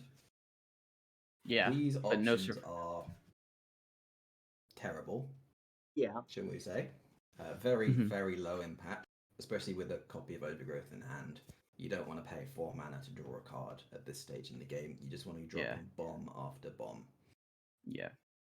Looks like we'll drop a Moonfang, as it's pretty difficult for a priest to kill. Also, it's a good target for reinforcements if you want to go that route, just to unload your hand. Yep, but that we could then see Soul Mirror steal the Yes. 6/5 Moonfang. Yeah, that would not be good.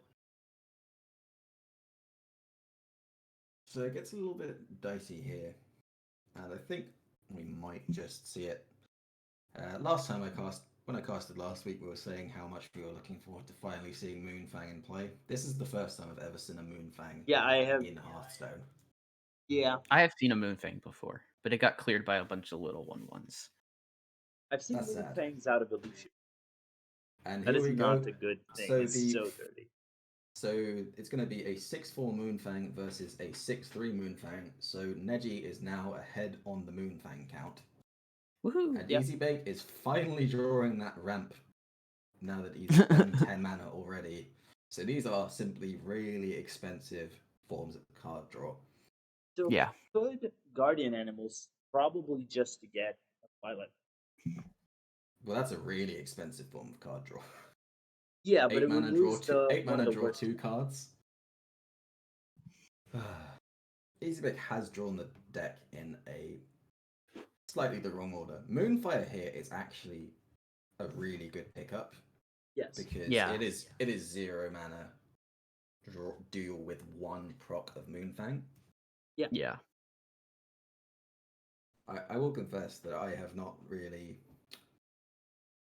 sure of how the Moonfang strats pan out. Me neither. But there is an Fancy Moonfang apotheosis in versus Neji's hand, and I quite like the prospect of that. That is actually really spicy.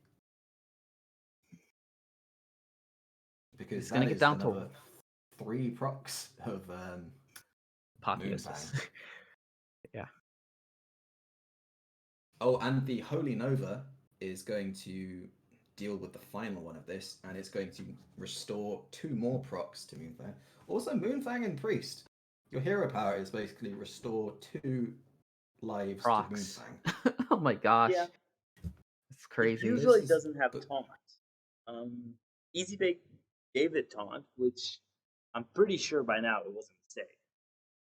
Yes, in the scenario where you are worried about Soul Mirror, God. it has gone really Because there's really also badly. Holy Smite at this point is also just kill it, yeah, and then he deals with the 8/4 and it goes to full health. The unkillable Moonfang. Yeah. Alright, so Guardian Animals is now card draw. These clowns are uncorrupted, so Yasharaj currently does nothing. Yeah. Really needs that survival of the fittest to come down. Yes. Because without that, that is the card which unlocks this hand. Yeah. But Yasharaj, of course, does corrupt the clowns. But crucially, 1, they are 4/4s, they are not 8/8s, so they are much easier to kill. And 2, that is 2 rounds of pressure which you've just lost against a priest which already has an answer to 1 lot of clowns in Plague of Death. Yeah. So playing the Yasharaj does unlock the hand for the time being, but really puts ezbake on the back foot for the rest of this matchup. Feels like he's under enough pressure. Neji has to feel really good. And he can actually Lazul a corrupted clown here himself. Yeah, that's pretty spicy. And now, like, a really important thing to note is when you play Clown versus Highlander Priest without it being played after Survival of the Fittest, Zephyrus Flamestrike just deals with the entire board. Yes. Whereas otherwise you need Zephyrus. Potentially looking for a wave of apathy off of Wandmaker to go to play Cabal and then Wave of Apathy and take the Yashiraj. We could also just see Murazond Broom. Yeah, I don't hate Murazon here myself because Yeah, me You could neither. also just see Murazond without Broom. Because this 8/5 tanks 10 damage and takes 1 damage. I What like about- playing Murazond purely for What its about- intent what about and with going the- faced. Yeah, the coin is what is the coin being held for at this point? Right, we're seeing Smork Priest. Zephyrus for Wind Fury is going to be lethal next turn. Yes. if he plays Carnival Clown, that's game. Yep, so Zephyrus Flame Strike is now going to be lethal. This was the weirdest game I've ever seen. Yeah. Yeah. Zephyrus But Flame Neji Strike. but Neji sees it immediately. Well, assuming Zephyrus doesn't do, Zephyrus things and does offer the Flame Strike here, it does. It offered well Or Master Spell. yeah. The Master Spell was a better play. Yeah. Well, I guess both work, both are lethal. But Yeah. I So quite like that the is- idea. I quite like the idea of winning with a full board of Silence Clowns up on the board. Yeah, so that is Right. 1 and 1. 1 and 1 and 1. Nejiboston's Priest has got through, and now he's got some crucial information about this druid. Yes. So now he can plan what deck to play based on that. He has Paladin, he has Rogue. So, So this druid, it's every time I see it, I am exceptionally unimpressed with it. I Yeah, think same. it's terrible, and people need to stop bringing it. It's Yes. I believe the consideration behind it is Is that, Rent Paladin. Yes, it's the idea that if someone plays Nozdormu, you have much better cards than they do. But my argument to that is that Token Druid is also one of the better decks against Ramp Paladin to begin with, while not being absolutely terrible against everything else. So, Ooh. I think we've got a Highlander Warrior. some That controllers was- are playing. Wait, what is Ramp, that? Oh, That this is a- could be a menagerie list. I think. Wait, no. This will not be a Highland deck because that's the second Bloodsworn Mercenary. No, but we also only saw one in the mulligan, and so it could have just been thrown back and picked back up. If you throw it back, you can't get it back in the same mode. Oh, okay, so It it's has- not- It has so to be it's- a different Oh. copy. Okay.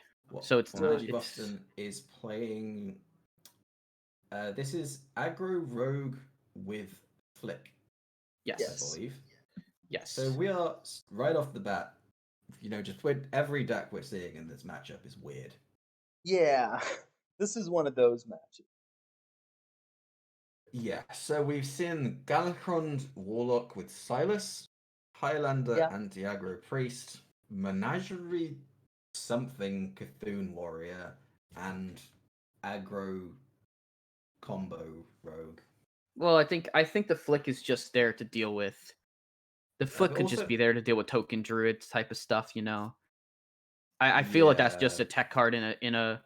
Oh, but there's a prize plunderer. So I actually Yeah, don't know what deck this- this is. This deck's weird. Just Yeah. Straight up weird. Yeah. Oh, well, ezbake has just won the game against Aggro Pretty much. Rogue. We have Pretty much. Skipper, Armorsmith, Coin Mercenary on turn 5, and that just wins you the game. So, on to the next game. Especially with Nejiboston's current hand, this is not going to end with a win for Nejiboston, unless there's some really spicy stuff in this list that we haven't seen yet. Like Yeah. a Well Kick Master, which goes absolutely insane. And ezbake is feeling so comfortable having seen this Armorsmith come off the... Okay, there's a Pharaoh Cat in this aggro deck as well. No, I What's don't. going I on? don't think that this is aggro at all. That's a... I think this is either Highlander, or it's either Highlander or maybe a Gala Rogue. If this is Gala Rogue with South Sea deckhand, that would be quite. I think it similar. could just maybe just be a high. I don't actually know this deck, I would so be very surprised if it was a Highlander deck. Same. Yeah. yeah. It seems. I mean, just like a Ivory. I mean, really- Ivory's a really spicy card. Ivory is Perhaps. sometimes played in secret rogues. But What was the purpose of playing that prep? because you do not want to top deck a preparation, so it's Oh, fairly okay. common to just drop it. Okay. ezbake is gonna be thinking here, just what is this deck? Potentially. Nothing like it could just. I mean, for all he knows, it could just be a World Kick deck that has been slightly modified for aggro to bring out some aggro stuff. But Right. yeah, Right, I'm staring at so- this deck, wondering what this is. It is so not Fish, Highlander. No, it's yeah, not the one thief off the top does put pay to any idea of this being a Highlander deck. Highlander. And the fact So- we haven't seen any Gala invokes tells me it's probably not Gala. Yeah, I would generally assume it's not Galacron deck. Maybe it's just some combo rogue that runs a little bit of aggro at the bottom at the. Yeah, which makes it worse than both aggro and World Kick Rogue. Potentially. I don't know. My general philosophy with deck building is never go for the kind of middle ground.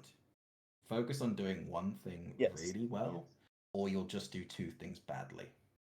Yeah, decks that try to do multiple things. It's very Off. rare that you see a deck that tries I to do don't- multiple things work. The only one I, just try see not- right now is Ram. Ram Paladin does that, and I don't know how it works. It works because Right. Allura coin is busted. Yeah, it works because it works if you draw a 4-drop. Otherwise, it's just a really terrible deck. Yes, Yeah. that is exactly the point of the deck. Okay, so ezbake here is a little short of options and is also probably quite confused as to what's going on right now.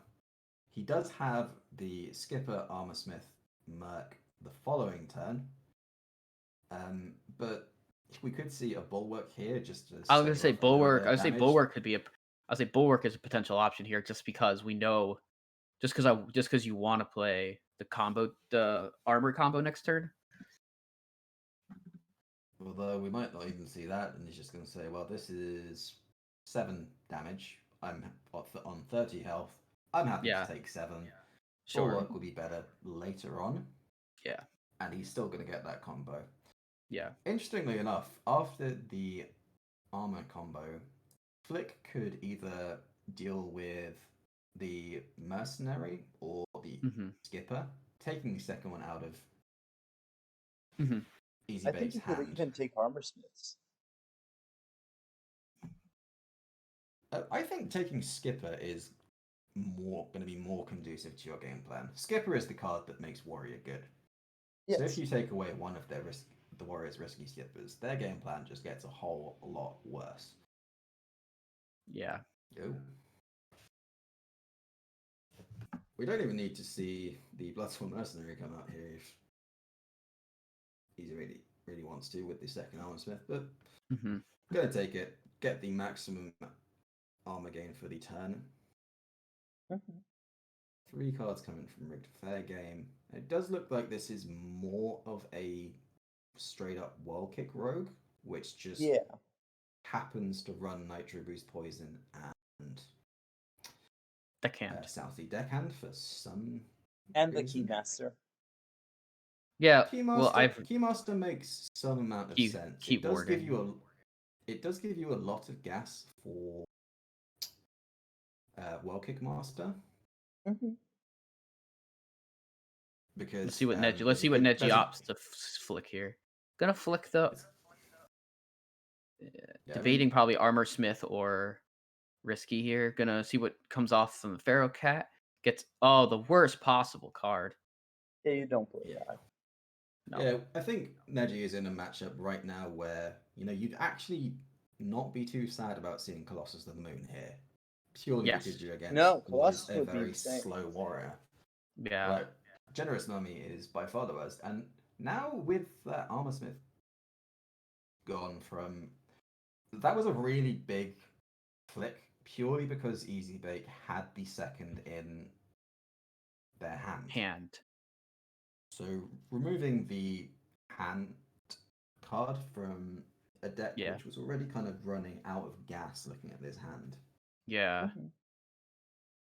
ezbake needs Battle Rage. Yeah. Quite badly. Yeah. But the thing about Battle Rage at this point is, with the Armor Smith gone, that is your best combo card to go alongside it. And we're going to see the Power Creation come out. A huge pickup there. With that's a really annoying one. Sticky Death Rattle going into Watley's going to come down, which is going to confuse Neji quite a lot, unless he knows this deck already. Who knows this deck? No one. No one knows this deck. There is a Hecklebot. Yeah. So. Oh gosh. So this is ezbake's kind of idea, I think, to best deal with OTK Demon Hunter. Probably. Well, but he banned But he banned it, so. In maybe that case, I do not understand one bit. Yeah, I think Jandis is actually probably fine here. I don't want to overextend. Okay. Okay, no. This is the answer to Monsanto Priest. Oh, okay. Gotcha. He thought it was Monsanto Priest. Okay, that would make a lot of sense. It's also the answer to OTK Demon Hunter, which, is strange, but I guess that was a bit of a problematic thing for him, and everyone knows that Nejiboston is quite good at these kind of Demon Hunter decks. Yeah. But I think that Neji is just going to be slamming this all face. I think it goes all face, and I think you can even play Titanic on. No, he's gonna opt to no. He's gonna opt no Lackey here. I think that's fine. I would have gone face. Need to. What is that pickup? That's a Maw of Cthulhu. Destroy a minion, summon a 3/4 is not very good. Entirely optimal. No.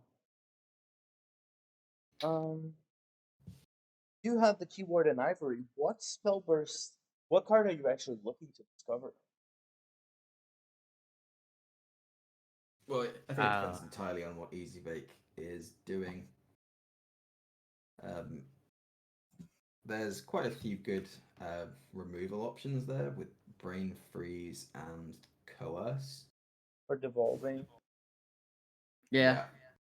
So the Deathwing Wave of Apathy is also a potential pickup. But he's not looking for that specifically, obviously.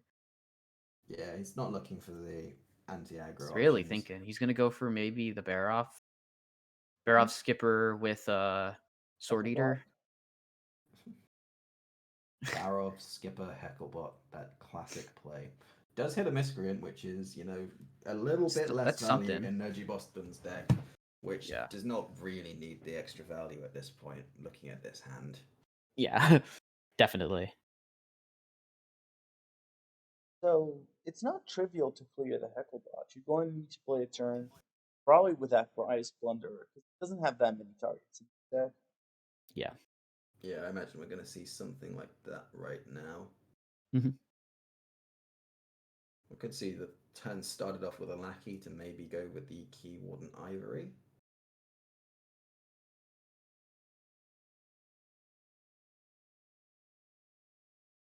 Nejiboston just has an abundance of options here, so deciding which one is the best to use here is possibly proving a little bit difficult. And if he wants to execute multiple actions this turn, probably needs to get going as the rope is about to start going.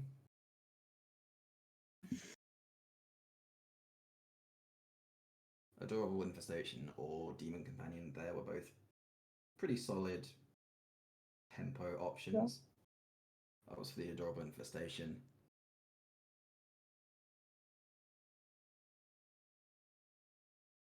and once again just chooses to ignore the skipper. Yeah. So I think we might just see a Deathwing come down. Deathwing Dragon Lord, yeah. Or Deathwing Mad Aspect. Yeah. There's been 3 Deathwings. I'm sorry, I got the wrong one in my head. Dragon Lord has not been in standard for quite some time. No, it has not. That is correct. Yeah, so this one is going to be very easily cleared, and now the questing adventurer is going to come down. Will be answered by a Maw of Cthulhu quite comfortably, but then we'll just see probably Jandis come down. Interesting, we have not yet seen a Wildcake Master. I wonder if that was the omission from this deck to make way for some of the things like the Keyboard and Ivory, the Flick. Oh. Looks like we're waiting for a player to reconnect. Oh, they're back. Okay. Back straight away. Yeah, Nejiboston is just going in, it looks like now.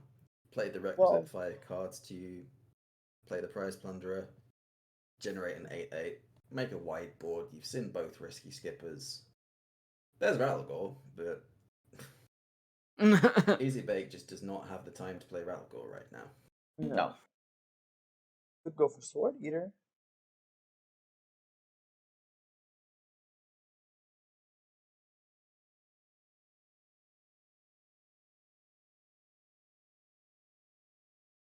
Yeah, so that decision to, run the Nitro Boost Poisons and the deckhand over potentially a Welcome Master, we're maybe seeing the point where it's coming back to bite Nejiboston.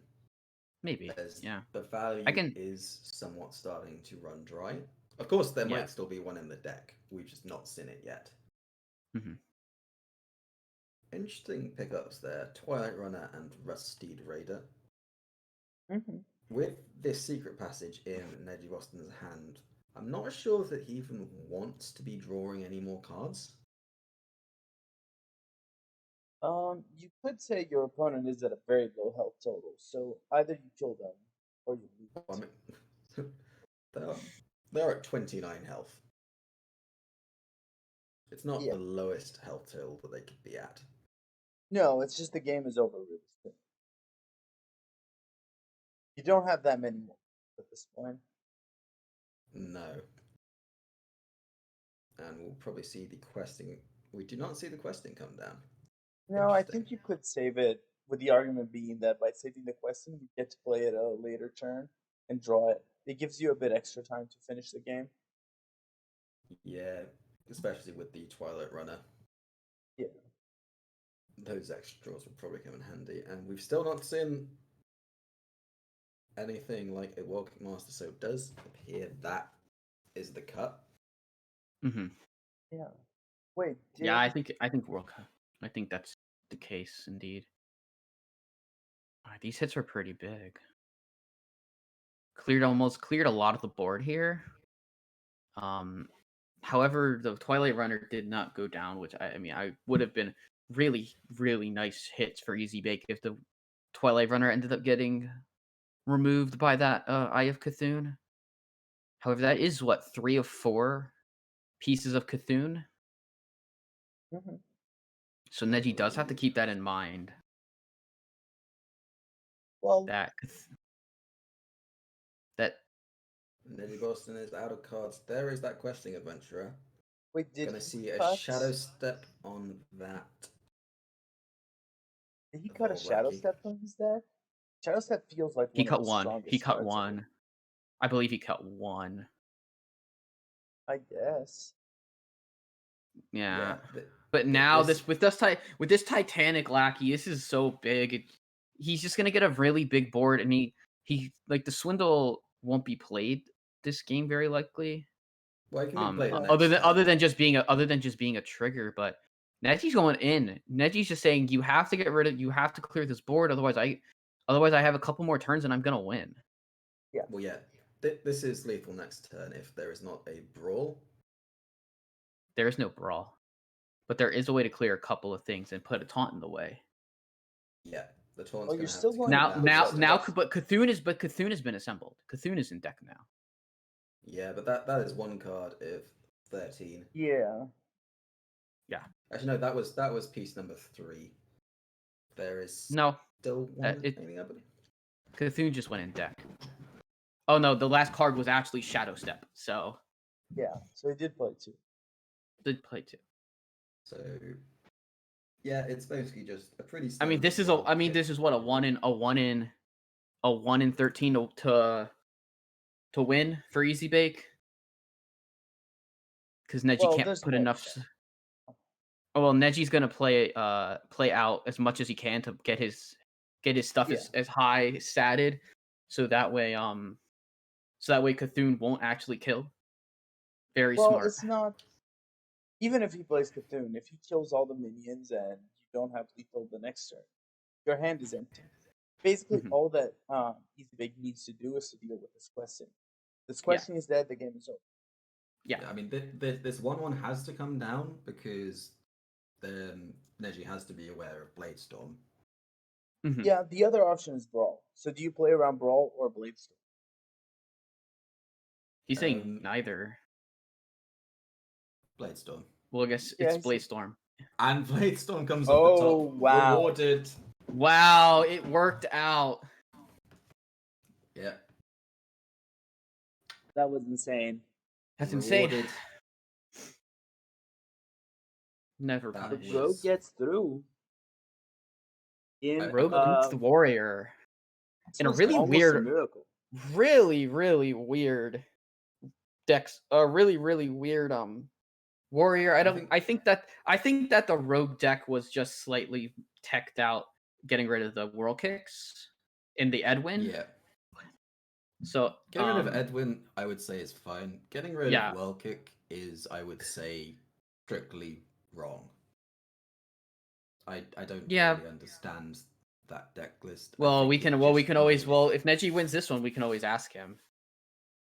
Yeah. So I think that will have to be a question. So now it's just the clown. He has to get 2 decks through on this ramp paladin. We see the Okay, Cult and Neophyte tech for tokens. Yeah, so straight away, ezbake has a ramp and 2 guardian animals, and there is a Nosdormu. So this is gonna get real screwy. Well, it's gonna get real spicy real fast fast. because Neji has a clown in a way to corrupt the clown. Yeah, this is gonna get real. I was gonna swear there. I'm gonna choose not to. Mm-hmm. So, an interesting dynamic is when the druid ramps, you are making Nosdormu better for yourself while worse for your opponent if it does get played. Like ezbake can go coin Wild Growth into Overgrowth, and then Nejiboston just says, "Okay, you just spent all your turn ramping. I'm just gonna ramp myself. I'm just gonna ramp in one wasted card." cards." Yeah. Yeah.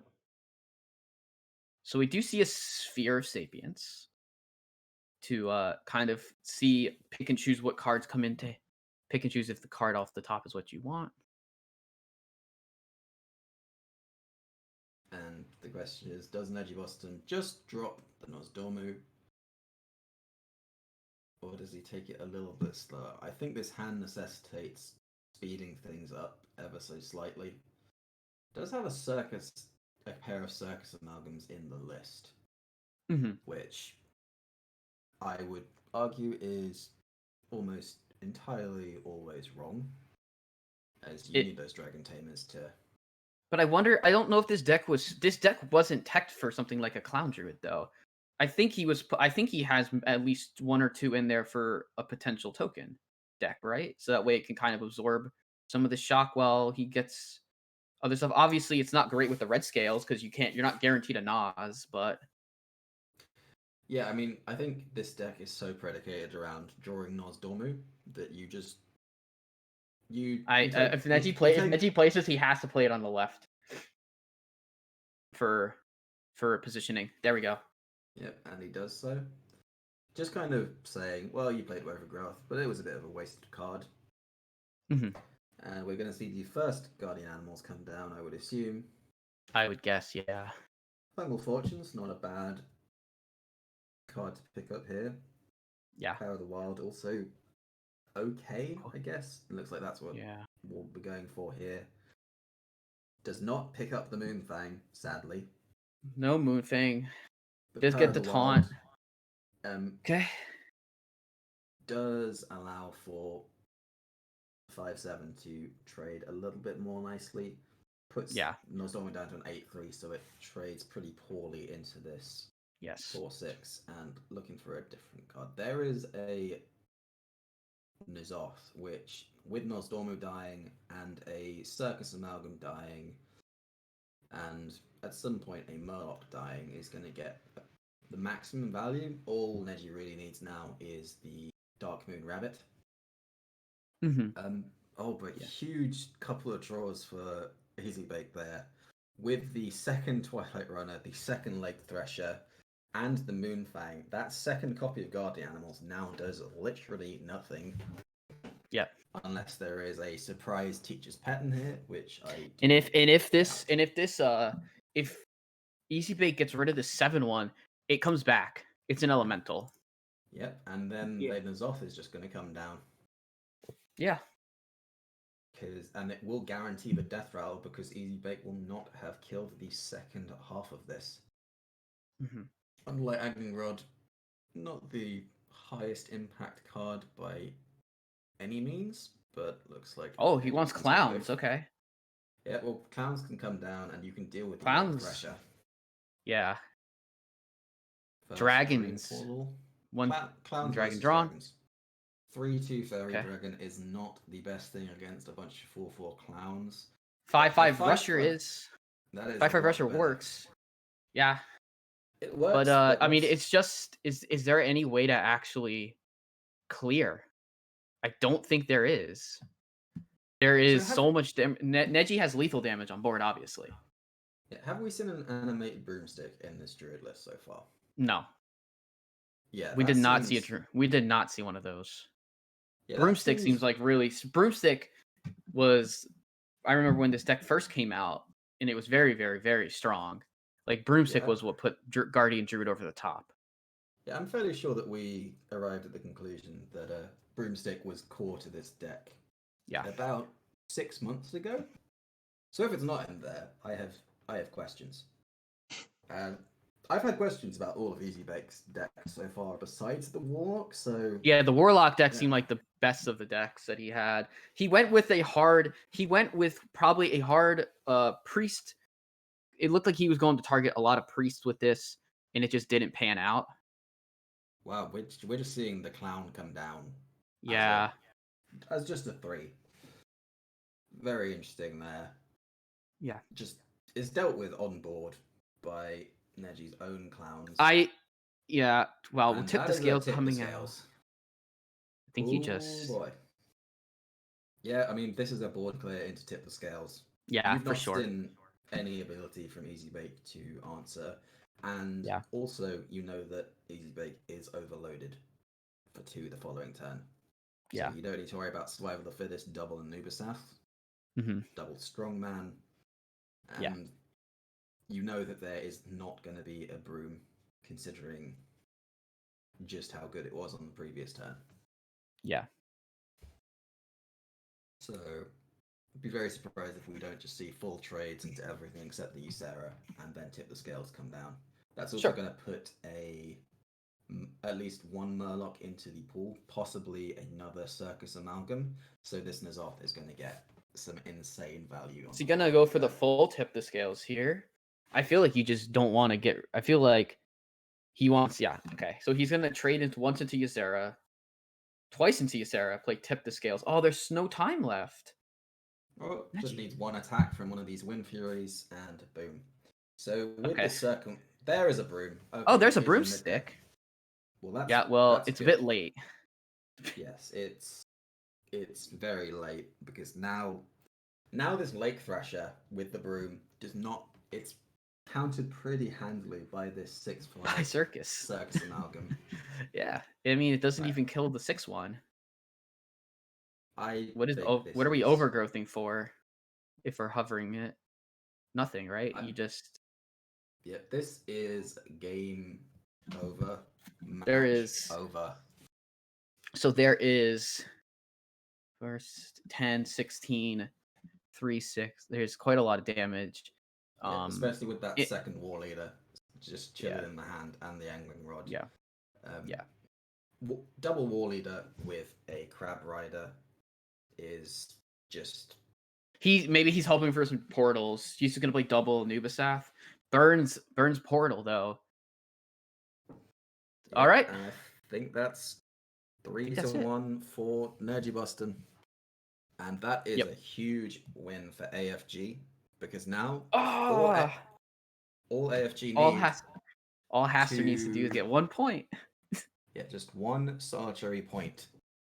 Okay. If well played is to sweep Pasteur, then It's a tie. well, it will be Hearthstone Academy who make it into playoffs because Hearthstone Academy have the head-to-head record against AFG. So they will be cheering on well played pretty heavily, I'm sure. So it all comes down to whether Hastor gets a single solitary point. So I have contacted Neji. He is good for an interview. I am adding him in Beautiful. now. Let's get him in and Yep. wait for him to join. And because I have Yes. questions, Yeah. which is what was going on. Hello. lot. Neji. Congrats, my guy. Let's go. Thank you. Congrats on very, very close to getting playoffs for Amflagging. So, my first question is Yes. the rogue. What was going on? He's wondering about the deck. Yeah. Okay, yeah, the the- deck, it's like Whirl Kick Rogue, except you cut the Whirl Kicks and add I think it's just the Nitro Boost in the deckhand to make it a bit more aggressive.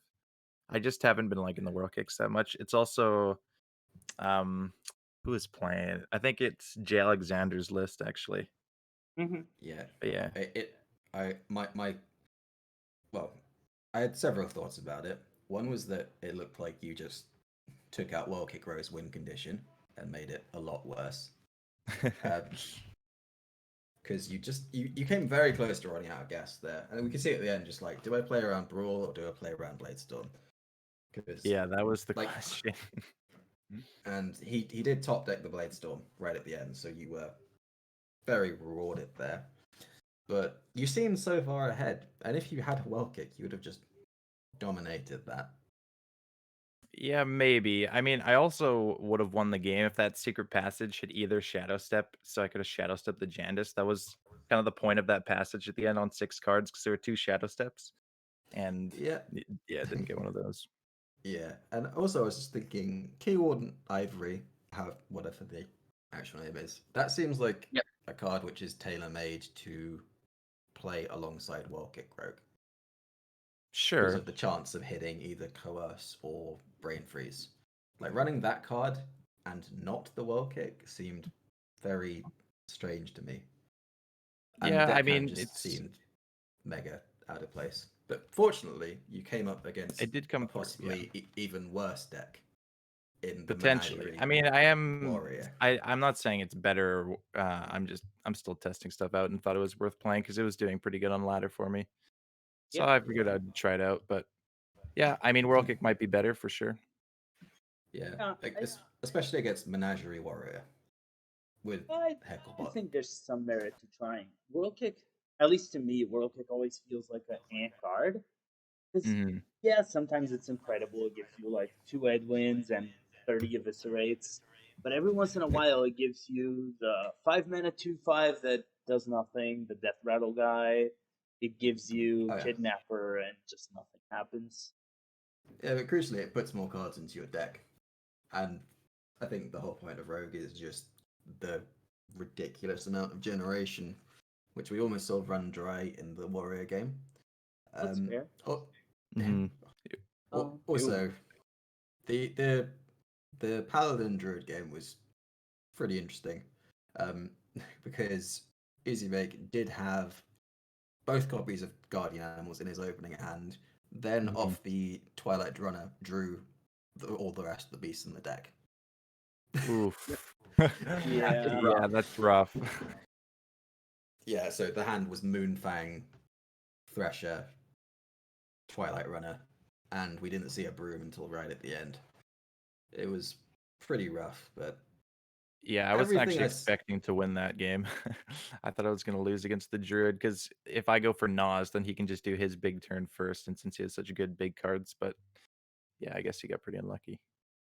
Yeah, see, every time I see the Druid, I think that's the third time I've cast it in the past 2 weeks, and it's lost every time. Mm. It seems pretty underwhelming compared to anything else anyone could do. I was saying that obviously the idea is, to beat up on Paladin, but Token Druid is, doesn't auto lose to a lot of other decks and still is quite good into Paladin. So I feel like that one's gonna tail off. So what was your thought on the Druid, having beaten it several times? I mean, I think Token Druid is just a better deck, and that's what I was expecting. And that I teched my priest like heavily for it with like every AoE possible, and then it wasn't Yeah. that, and I was like, well, crap, my hand is just a bunch of AoE. So I was a Yeah, bit worried in the priest one, but the Moonfang. Once I got the Moonfang on the board, I'm like, wait, this is never just- dying. So you I just buffed win. it up and healed it, and I'm like, okay, this is the win condition now. It's just Yeah. like your hero power is just restore 2 hmm procs to Moonfang. Yeah, that was pretty good. that was ridiculous. And if the I think ezbake really heavily regretted that reinforcement. Yeah, that definitely ended up in my favor for sure. Mhm. Yeah. That was. So, I- have you played Moonfang before? I've never played it now. Never are you gonna bothered. play it? Are you gonna play it now? Are you gonna put I it in think I'll Priest? just continue to take it from my opponents instead. That is Yeah. fair. So you're not gonna play Moonfang Priest? I don't think I'll be trying that anytime soon now. I do 'Cause, I have mean- 2 questions, and I'll move it along since we have one more match and we're a bit over Mhm. time. My final questions, just to close with Neji here, is number 1, how is the meta feeling? How's the end of season? Especially, how hopeful are you for AFG right now? Yeah, I mean it's looking pretty good. We just need 1 point, I think, in the last match. Haster needs to get 1 point against Well Played. Yeah, so hopefully we get that 1 point and get into playoffs. I was not expecting this after starting No. 0-4 on the season, so being this Yeah. close is pretty good. Yeah, I was neither was speaking, I. I was speaking to Itachi yesterday, and he didn't actually know that you were still in it. hmm Yeah, I wasn't really expecting to be in it either. Yeah, it's worked out pretty nicely. If you had the HSA head to head, you would have already made it, but because that, I think they narrowly won. It's all They down beat to us this by 1 match. all down to this 1 point. Yeah. We'll see Now- how it goes. One more question for Neji. Any shout outs you would like to give? Just shout outs to my team. They've been great with the prep, and it's been fun playing with them this season. Hopefully, we can continue it if we make it into the playoffs. Awesome. Yep. Well, I'm sorry we had to cut the interview a bit short, but we are a little bit late for our next match. And I don't know if Rebob is staying. Rebob, are you going to stay with us for the next one? No, I gotta run and make dinner, so I'll be shooting off as well. But No been a worries. pleasure. Well, thank you for joining us. Yeah, thank you both and thank you ezbake for joining us as well. This was an insane legacy match. I'm really glad we got this on stream. Yeah, it was a good match. Sorry for a bit of his bad luck, but that happens. Yeah. That it does, especially in Legacy, it seems. Yeah. Mhm. I had some real Um, swingy matches. well, we now open our pro match. Um, I'm excited for this one. We have Molestar representing Swagoi Black versus McBanterFace, um, representing HypeHorizen. Fish, tell me a little bit about this match because this is crazy. So I'm looking at the overall match between HypeHorizen and Sugoi Black. It's actually close, with Cookie Monts taking a 3-1 over Cool Kid and D Money taking a 3-1 over Linthesis. Mhm. But overall, I have to pull up these lists to get Yes, a we're look going to put of the what we list have. on stream really soon to talk about Yeah, specifically what they're bringing. yeah. Um, But this is a battle of powerhouses. Both of these players routinely finish like top 20 legend or very close, at least top 50. Um, yes, if we very take a look here at the lists, yeah. we can see a bit more of what is going on. Molestar is going with the Resurrect Priest, which has been weirdly growing again. No one really knows where and how. The Libram Paladin, the Enrage Warrior, and a Token Druid Yeah. versus McBanterFace's Trent Druid, the Soul DH. Just it's not a secret. It's just World Kick Rogue, Yep. basically the old list, but with a flick, Yep. and a Bomb Warrior. Interesting choices here. Yeah. And to note with the Soul Demon Hunter from McBanterFace, it is running the double Lucky Soul Hoarder instead of run, and it's pretty much a 2 of list. It has cut Kane from the list, it looks like, as well as any consume magics, which were already cut for the most part, um, and still runs Militia. Some decks have cut Militia in favor of other tough, but those decks don't run the Hoarder. I like I like Soul DH. I think it's highly underrated as a deck in some capacity. I don't know how, but it's still really strong. I like the world like yeah, this lineup is solid from McBanterFace. The Bomb Warrior will be interesting to see how it fares, especially with a Res Priest on the other side. Yeah, the Um, res is very different than what we've seen a lot from Molestar, the Highlander Priest, who's been jamming on ladder. yeah. And so that Um, was probably an intentional bring into knowing kind of what McBanterFace has brought over the season.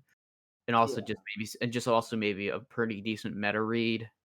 yeah, I don't particularly know uh the reason for this deck coming back into favor in some capacities myself. I'm sure there are people who do know. Um but I'm very interested to see how this plays out. yeah.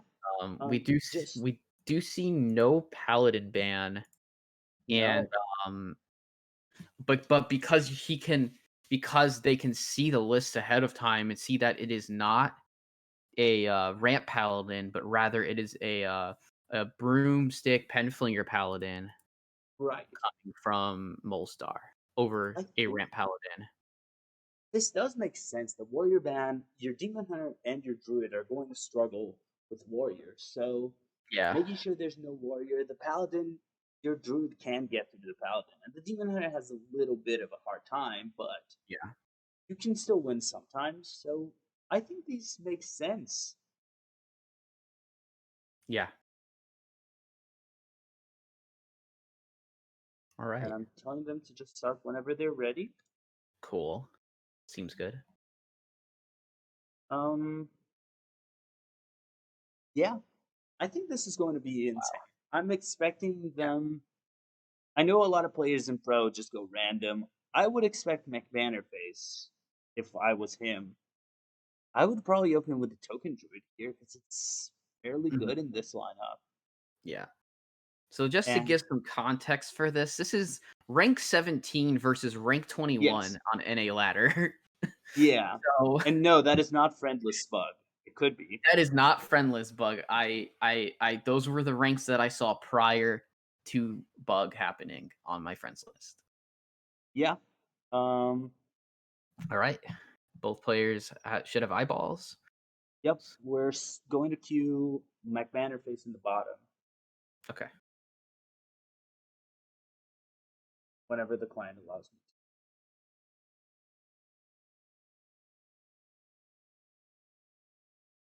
Okay.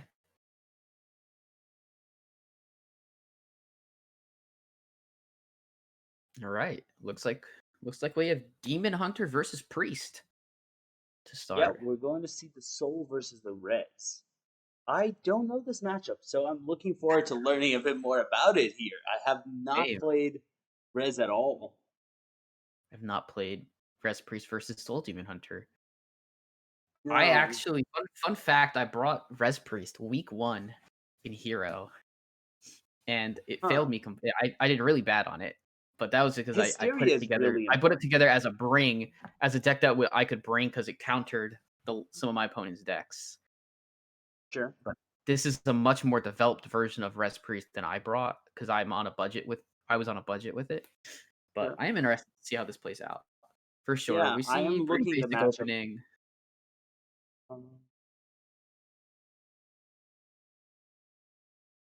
This can get a bit awkward. The skull being one from Outcast with a Blade Dance being the leftmost card. Very awkward. Yeah, although Blade Dance isn't as important in this deck, so you might just throw it out some point soon to just say, I don't care about it at all, and I just want to get that skull active. Yeah, 3 mana, 3/4 with upside of putting souls in your deck is very nice. It's a spider tank with souls. So Res Priest is, according to the data from Diamond to Legend on HS Replay, Res Priest is really good into Soul DH. Yes, because Soul DH will have a very hard time getting through this deck. I've actually played, I might have played like one matchup against this deck as Soul DH, and I remember getting crushed. Yeah, So, I think we also know there's no Kane here. And yeah, there's Kane is really important. Yeah, especially against Res Priest. You can't. Yeah. But I don't think that McBanterFace made this deck list expecting a Res Priest. Otherwise, he probably would have made sure to put Kane in there. Yes. But option of Shadow Word, Death, Forbidden Words, and Circle of Healing for Molestar here. His hand already shaping up pretty well with a Psychopomp, Kartut, Grave Ruin. Yeah, he could just remove the 3/4. Next turn, he could coin out. He has a possible coin Kartut play to just get it all going. This is probably just slam the 5/5 here. Agreed. Good thing next turn for McBanterFace is if a Kartut gets played, then he can use the Blade Dance and get his skull outcasted for 7. Yes. But it doesn't look like that's gonna happen. There's a Renew that gets played. Looking for finds Mass Resurrection, Shadow Word, Death, and Heal. Just to remove the minion, not put anything on board, just keeps it very awkward. McBanterFace could go for the option of just slamming Skull because it's there. But more damage is more damage. You want to kill them fast. Yeah. You want to reduce the chance that they do something you don't want them to do. Yeah, this is the only way that this deck realistically wins. This is really annoying though. Kartut is not what you want to see. No, but Blade Dance is a good answer with this Relentless, giving +4 attack. Yeah. So I think this is gonna be quite with the 6 heal coming out in this turn puts 21 going. It heals for technically only 1, depending on the play that McBanterFace opts for, which I would think would be Relentless. Would be like Relentless Hero Power. Actually, they go down quite low because that's going to be 10 damage going into face after healing. He's gonna. The big issue here is there's a mass res. You're going to play mass res on 8, and that's how you win. You instantly win if you do that. There's nothing your opponent can do anymore if they don't have king. They get 2 card tut defenders.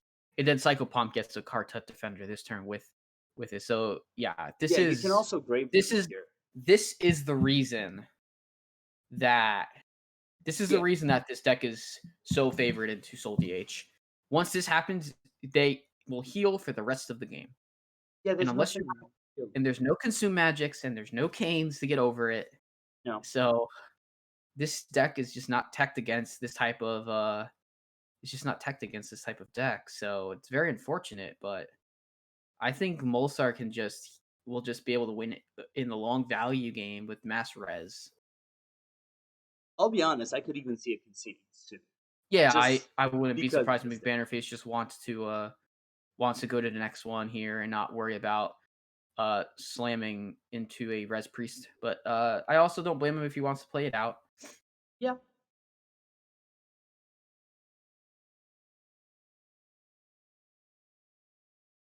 Like you can play this Marrow Slicer now and say I can deal with most of your board.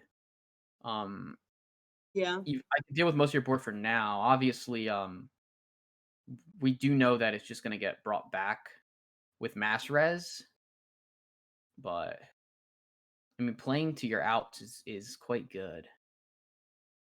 Mm-hmm.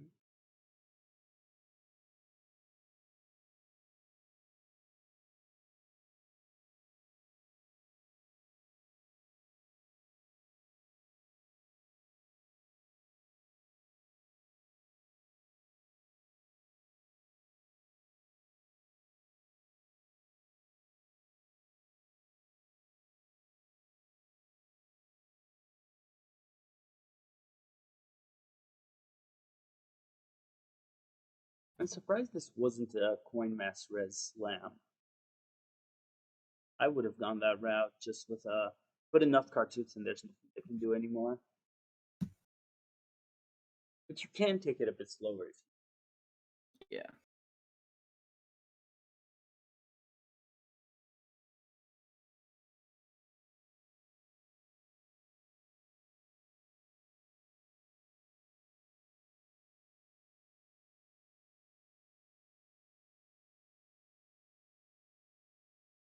Debating where to heal. I think healing face is probably the better option. Yeah, Bone Wraith as well coming down. So many taunts. Yeah, there's so much taunt.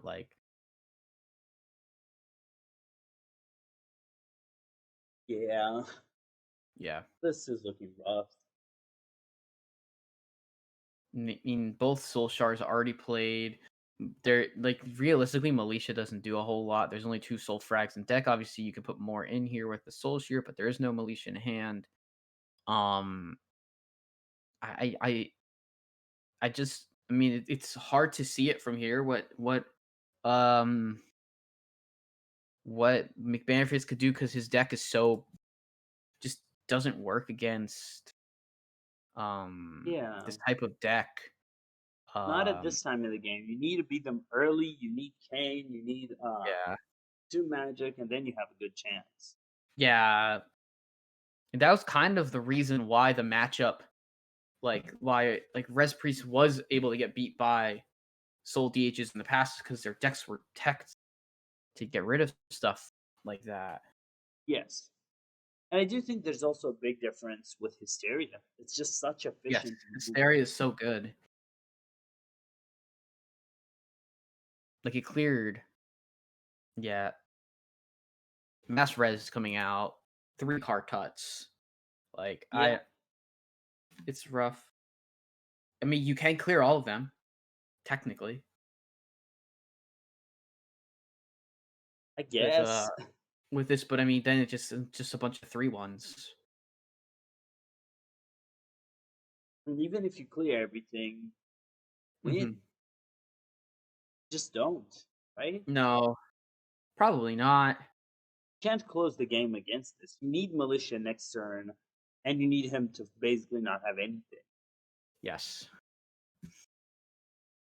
Which Militia doesn't have a great answer here, could I mean, if you really want to potentially end this, you could. You don't really want to, unfortunately, give McBanterFace. Well, Alucia's kind of just dead in this matchup, I should say. I was like maybe Alucia, but Alucia's just kind of dead. I mean, Ahmed Cartoon is so good. Ahmet Kartut, I would, if I hadn't conceded already, I'm looking at that. I'm just saying, bah, I'm out. Like, Yeah, I don't have any more blade dances. there's I no don't good have. way to kill a I second 3-7. Yeah. He's not playing the He did Discover draw card. He did draw the Militia, but I mean, so I guess that's kind of the con, like the final win con. I guess is the full board of 3/3s. Yeah, I guess. You clear out everything. You You can't. It comes back as a 3-7, so you're going to need to lose 3 of them. Yeah, and then you can't clear the Ahmet. But at least now the Ahmed only makes stuff with 4 health as opposed to that. So it kind of limits a little bit of play here from Molstar, where your conspirator, which was just drawn, convincing infiltrator. My apologies there. The card name would be a Nova 2/4 and heal rather your than a Ahmed. 2/6. Yeah, I like Nova and just heal your Ahmed and then play the convincing. Yeah, because then it'll be a 2/7. Yeah. I wouldn't have even minded trading and then playing Coin Galakron there either. No, it wouldn't have been a horrible play.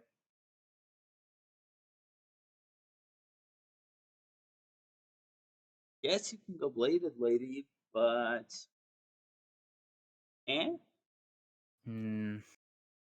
That just feels bad, right? Feels really bad. You after you trade everything off. You don't have to, it doesn't have to go up for 1 mana either, because you're just gonna be able to clear everything anyways. Mm-hmm. Yeah. I mean, technically, the Galakron is just so clutch, and like most of the draws here are just gonna be game winning. Yeah, Like, you can just keep hero powering, getting stuff, and you know you're eventually win. Yeah.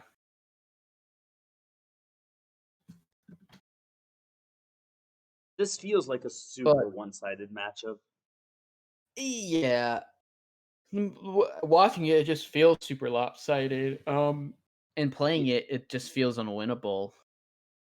An early wand. I mean, that draws a skull, so he can now get a skull out for reduction, but hits a fragments.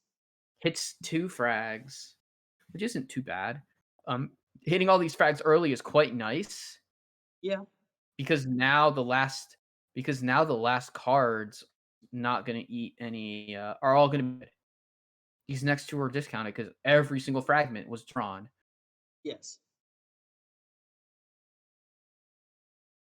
Still nothing. You need Il'gynoth right now. And yeah, Il'gynoth is now the win con. Yeah, and you also need your opponent not to have taunts, which is not happening. Man, Master Res just brings back 3 Kartuts. So yeah, it's even with Il'gynoth, it's a concede. Yeah.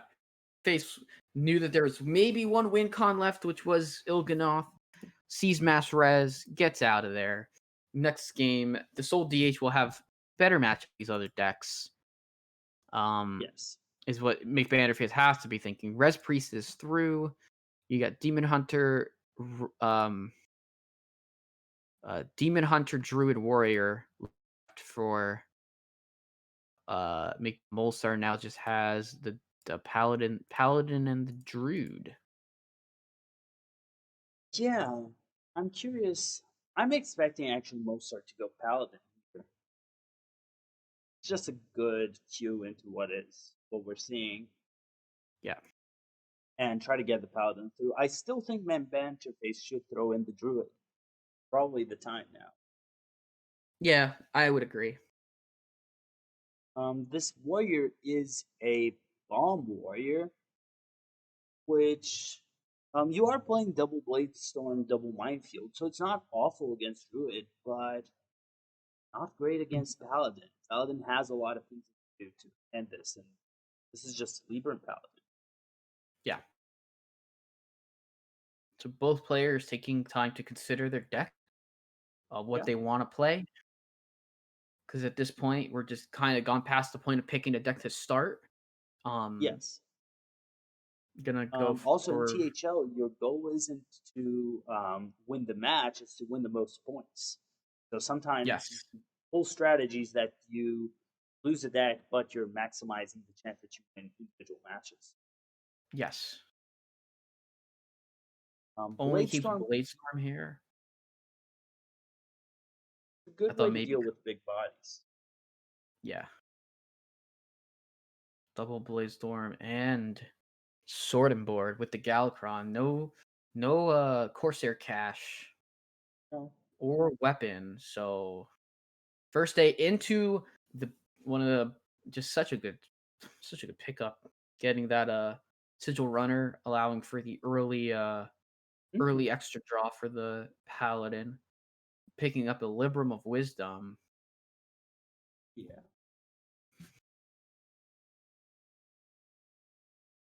I would expect probably just a lab partner this turn or a hero power. I don't hate hero power. It's Yeah, no. Either not one. that there's any reason to save. It's just more efficient. Yeah, because even then you can save the one drop for going on 3. You can go lab partner with the Librum, and then on the side of McBanterFace, he really needs his weapons, and he has the boom. Now Yes. just needs to draw weapon, either a Corsair Cache or just a Wrench Caliber. Yeah. Opts not to use the Librum, but to just go wider on board.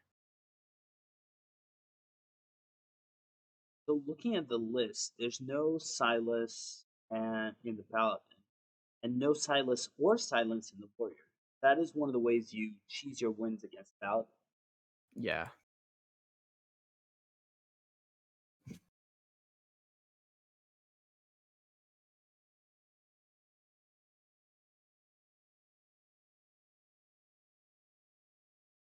Getting the buff in, starting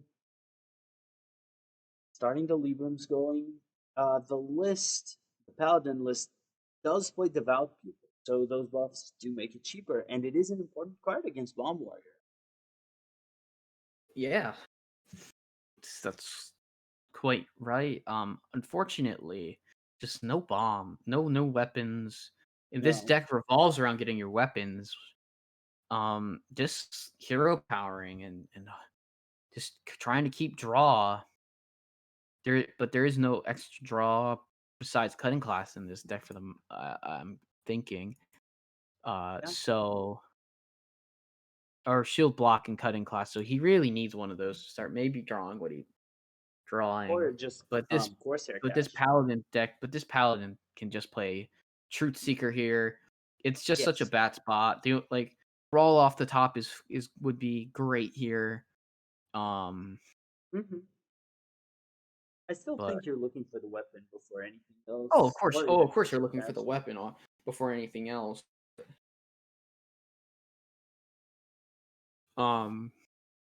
Considering the Aldor Truth Seeker plus a Librum here to keep Yeah. on something cheaper Yeah. Also neutralizes or completely the smaller, I should Blade. say. Yes, this makes the Bladestorm only gets rid of 1 minion now. Draws shield block, so that's some needed draw, but it's not a weapon. No, and it's very late. Yeah, it's At this very point, late. you're saving a lot of cards for goals, and what are you going to do? Like, you're saving Deathwing. Deathwing is one of the things you want to do. Hmm. It's not enough to do anything significant. Yeah. Just gonna go solo Bladestorm with a hero power. and now there's a pen flinger. So when these Librums when these Librums come back to hand, the pen flinger can start playing. I think just Devout Pupil is fine here. Here with maybe even just with the hero power. I honestly don't even know if you need to end anymore. This is Yeah. already super bad for the warrior. You have the Yeah. next turn the Libram of Hope. And he just Just he don't- just opts not to do that. I mean, Brawl it's a good thing that wasn't played, especially if there was a Brawl held or that was somehow for some reason being held for 2 turns. Or one that comes off the top like we see here.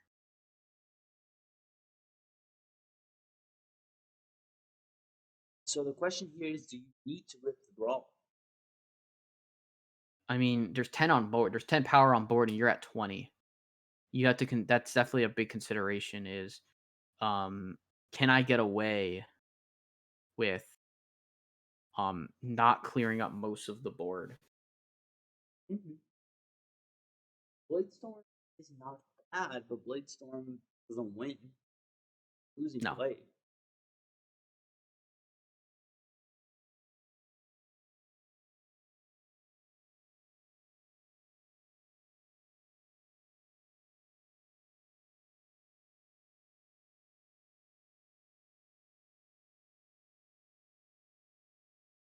He's gonna rip Brawl, and hope that it's, probably not the taunt that lives. Taunt doesn't live. One of the Librams lives, which is actually not bad at all. No. That way there isn't 2 Librams in case of Penslinger. Are we going to see some flinging, or are we going to see a Libra? I already see some flinging, it looks like. Yeah. You can do 1 fling, bring it back, and you can even play Select Pride out here with a Devout Pupil potentially, because you've seen Brawl, so now you can get back on board. Yeah. Deathwing is pretty bad. It does nothing. Yeah. It just leaves a 4/5 on board. Yeah, you end up with a 12-2, but you know that's never not useful at all.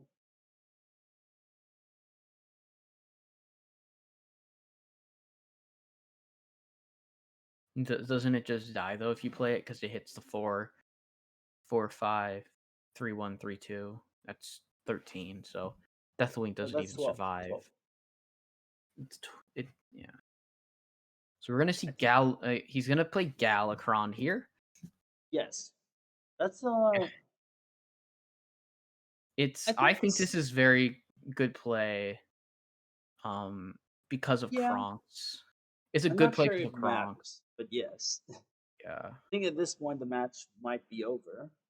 Yeah, it could be. It's just so hard for you to attack in this. Yeah. You're going to go face really hard. Yeah, I mean, he's down. He's looking at 12 damage on board. So you're going down to 8 currently, Yeah. and I don't think there's a specific way to clear. It's because Blaze Storm just does so much, and it's just too late. I mean, just as one last, you drew bad game. Wrench You can Caliber go as your final Blade card. Storm. Hmm? No, Kronks doesn't help. I don't think there's Yeah. anything you can. No. What is he hoping for? He's hoping for Brawl. Brawl off the top would have been your Yeah. only potential out. Well, you But can also look for a lackey. So you can go Quartermaster, play a lackey. Like if a lackey generates, I don't even know what at this point. Doomsayer. But even Doomsayer doesn't win. No. You can armor out of range, but do you even win here?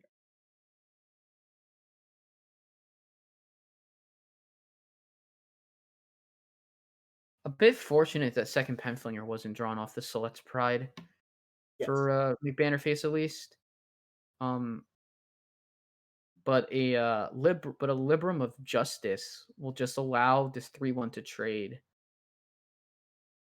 If you even want to trade.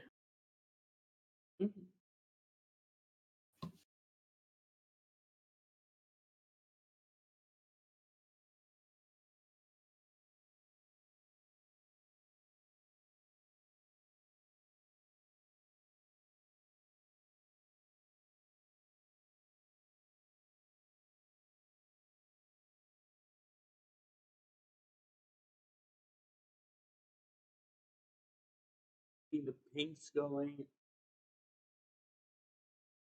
Gonna opt to trade the 6/1 with face because you can, Is this lethal? or Only ping it if with the there's- minion, or ping it with the pen flinger, and then you just play second the other Librum. there a lethal? No, there's no lethal. I was wondering if there was some weird lethal using the hero power and the broom, but I didn't see anything. Both Blade Storms being played now. You just drop that, and Deathwing doesn't do it because you just died a pen. Because you just died of flings. I'm pretty sure at that point. Oh yeah, 100%. Yeah. McBanterFace just concedes, knows that there's no way out. The lack of the not drawing a weapon till like turn 8 was really bad, or 9, Yes. or no, it was turn 8, but That's that one was of the just issues with brutal. just Warrior can't have this happen. Yeah, for sure. The Paladin gets through, so the question is, can Molestar get a single win with his Druid? Yeah, and Token Druid should be able to get a win somewhere in here. This deck, this is Gibberling version of the deck, so it has potential to do some crazy early game things. I very much might expect a rogue potentially from. Well, the Rogue is banned. Oh, rogue is banned. My apologies. So I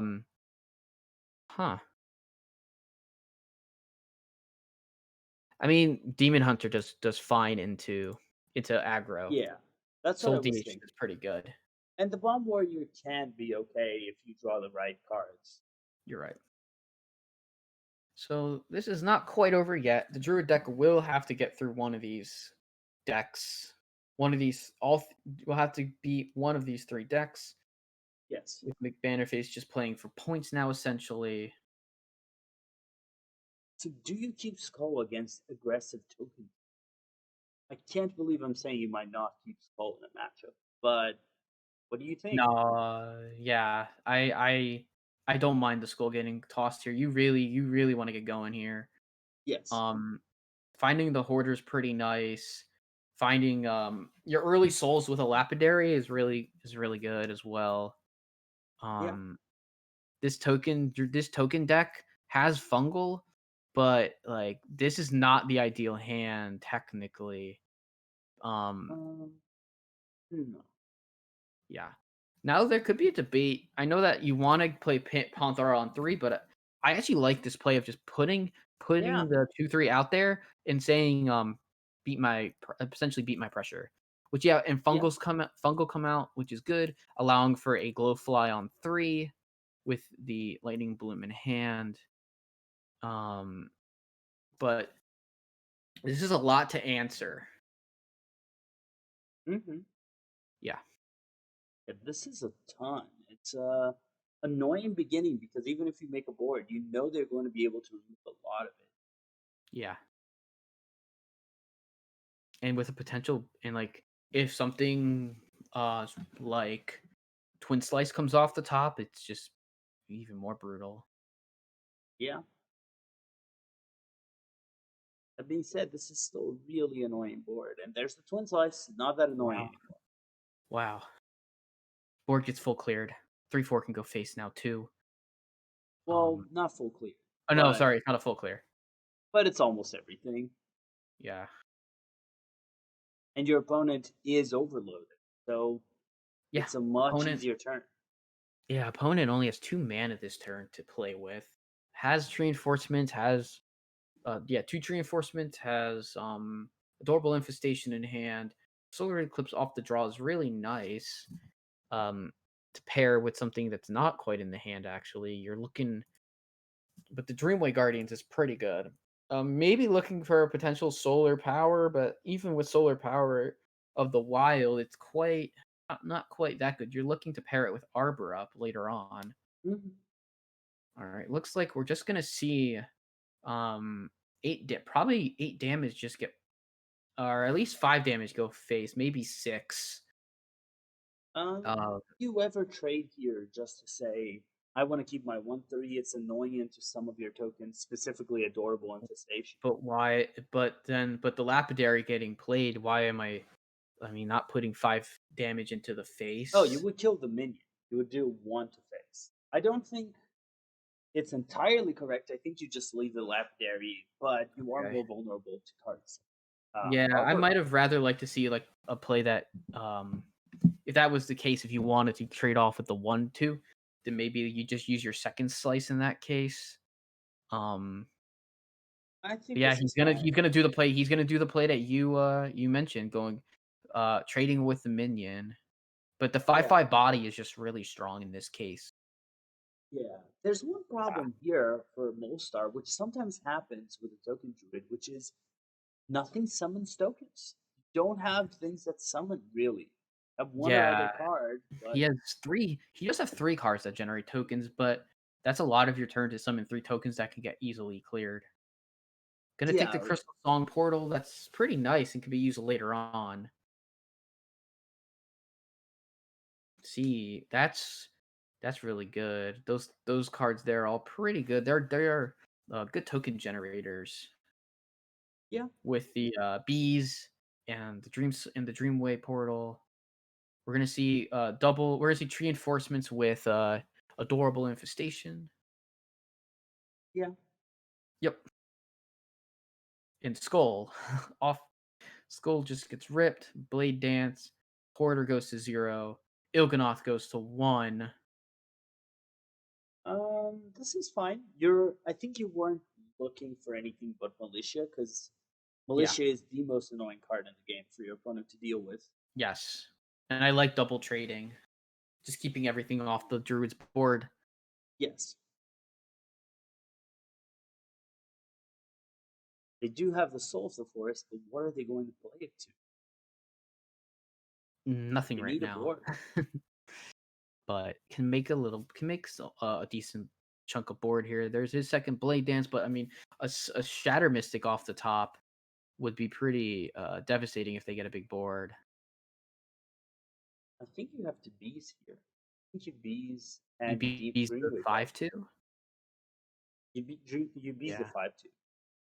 Yeah.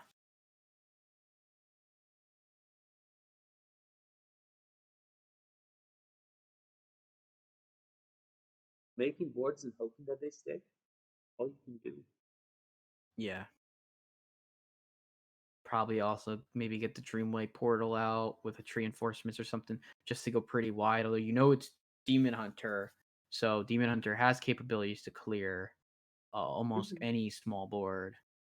All right, Marsul Cub and Power of the Wild to summon or make them 2/2s comes out.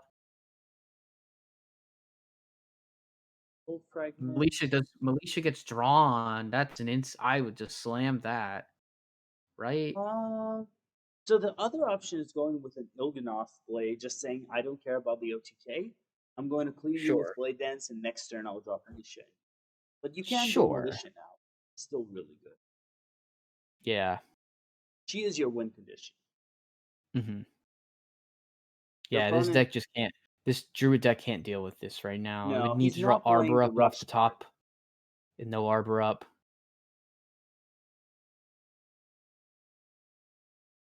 Yeah, if there was a Solar Arbor up, I mean, it still wouldn't be enough. Because that would just mean I die anyways because my opponent has too much on board. Yeah. Oh, there's a bees. So bees, I guess, clears one thing. But I mean, even then, it's just still not enough. You know there's a second slice in hand. You have to assume your opponent is also holding back extra damage. Mm-hmm. I mean, this is Demon Hunter. That's all they do. Yeah. Yeah.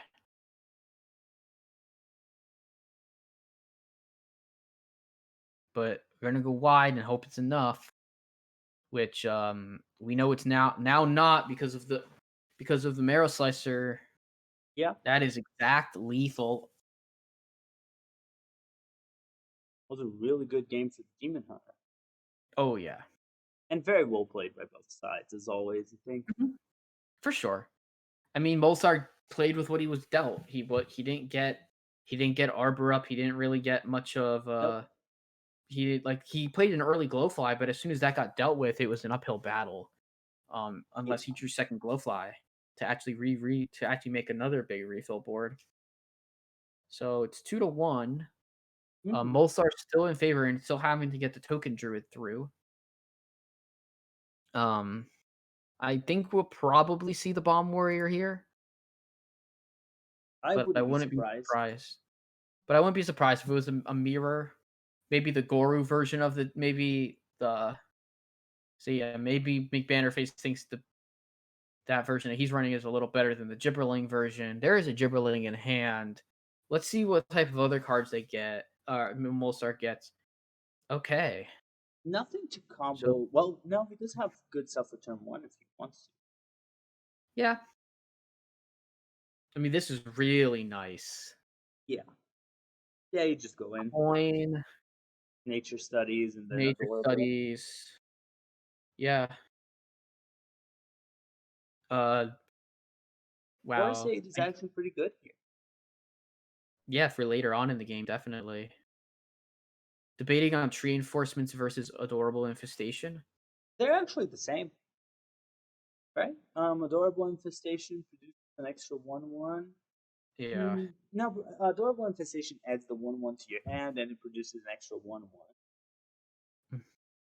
Gonna opt for No, the they adorable. produce the exact same on board. The big difference is just whether you have the 1/1 in hand or whether you have nothing in. So this is better. Yeah. And Warrior of all decks is very tailored to deal with this type of start. Yes. We see double sword and board. We see the shield slam. Like this, Yeah. like unless there's not much that can really come down to this warrior will not be able to deal with. Well, he wanted to have Power of the Minefield. Wild. That would just easy clear. Yeah, for sure. Blaze Storm would have been a pretty good clear. But I like this play. Yeah. Because we sword and board off one of the 1/2s. Now we can start putting bombs. We have Krasinov, which will easily get triggered. Easily be able to get played. Second Gibberling drawn by Fungal Fortunes. That's not fun. No more Gibberling. But this deck isn't necessarily looking for 2 Gibberling plays. It's just looking to get one off early and hope it sticks. Right. While having the other good aspects of Token Druid in the deck. So that's why this list is quite popular. And this has worked well so far. This is not a super hot start for McBanterFace. No, but he's about to start. But it doesn't look too bad. No. With Krasinov and the shield block in deck and in hand and everything. So there is draw, there is armor to be gained. But yeah, like you said, it's not the best start. No. Especially with Minefields. Like Minefield would have just been so devastating if drawn. Yeah, that would just have. And it still is. Still technically is, even if Tree Enforcements gets played. Yeah. But let's see what happens. 3 damage dealt to McBanterFace. He draws Horde Pillager. So I would not be surprised if we saw a Krasinov here. Yeah. Clear off the 2/2. 4 damage into a minion, but the most important part of this is the bombs going in deck. Well, I think in this matchup, more than the bombs, you win almost in fatigue. You have a bit of a hand because it's not as bad as fatigue, but you're just hoping that they fizzle out and you win. Yeah. Wow, Minefield turned too late. Not a bad card. You clear some stuff with a lot. Yeah. He has to opting to draw before trade. Not, he's very likely to clear one of these minions off at least. Yeah. Well, he always clears one. And good chance. But clearing two is really good. We can see a Forest Aid here. I think Glowfly is just a better Forest moment. Agreed. It is. I would just go Glowfly here. Just make another board and tell him we're pretty bad at removing stuff. Maybe Yes, we can't remove this. and they're one turn away from Deathwing, so Yeah, you're still not there. yeah. Really, boom off the top would be, I guess, wouldn't even be the best case for the druid or for the No, the warrior right now for the warrior wants brawler they need Bladestorm. Bladestorm. They need Bladestorm so they can Bladestorm Evil Quartermaster. True. They can Lightning Bloom Fungal Fortunes first, or just go Forest Aid. Yeah. Forest Aid is really devastating as a warrior player. You just know that they're going to have way more resources than one of them. Oh, rough draw. Because now you just go for armor now, or at this point, and hope no Savage Roar is in hand. Well, you Ethereal can go Lackey can actually pick up a Bladestorm. Well, Bladestorm, you would have your Lackey, so it wouldn't work. Oh, yeah. So what are we looking for off of this? Well, you'll still take the Bladestorm. You can play the Evil Quartermaster and trade into the 4/3, or go with your weapon into the 4/3 and say, I really hope you can. Yeah. I was wondering if you would trade first. No. You can wait until you see what you cover. Yeah. There's 10 on board now. Lightning Bloom drawn. Can go for Funkle Fortunes first. Yeah, looking for Arbor Up or Savage Roar. Or even Power of the Wild. Yeah, Power of the Wild also wins.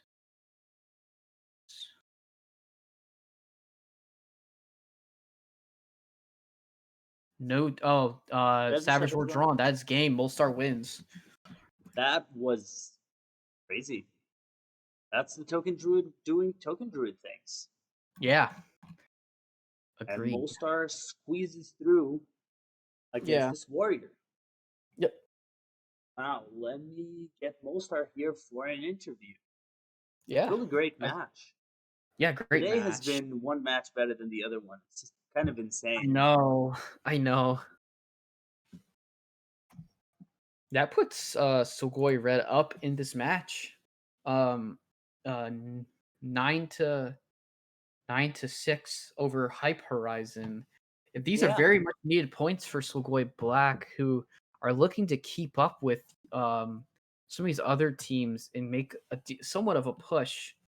I know their sister team Swagoi Red is a little bit ahead of them in points, but was a couple of good weeks, especially taking down like a team like HypeHorizen has to give you, if they could overall finish the week and win, that would be such a big confidence boost to the team, I would imagine.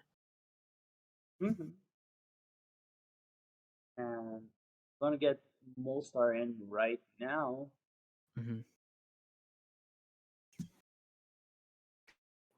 Hey, Molestar, congratulations. Yeah, thank you. This was quite the match. Yeah, I think it pretty much came down to lineup. Mm-hmm. Then, yeah, and then I hit a bunch of favors, and then there wasn't much like different piloting, I guess. Yeah, a lot of it was lineup, I would say. I think, especially the way it lined up, the Resurrect Priest is a really good matchup for the Demon Hunter when they don't bring the appropriate cards for that match.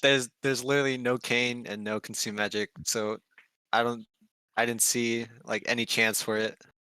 Yeah, agreed.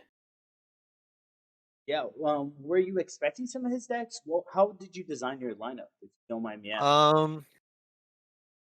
Well, okay, first I want to go through like it seems like he's trying to counter OTK Demon Hunter, which I didn't bring. I guess like yeah, I was thinking it for my fourth deck, but I ended up bringing Druid instead. Sure.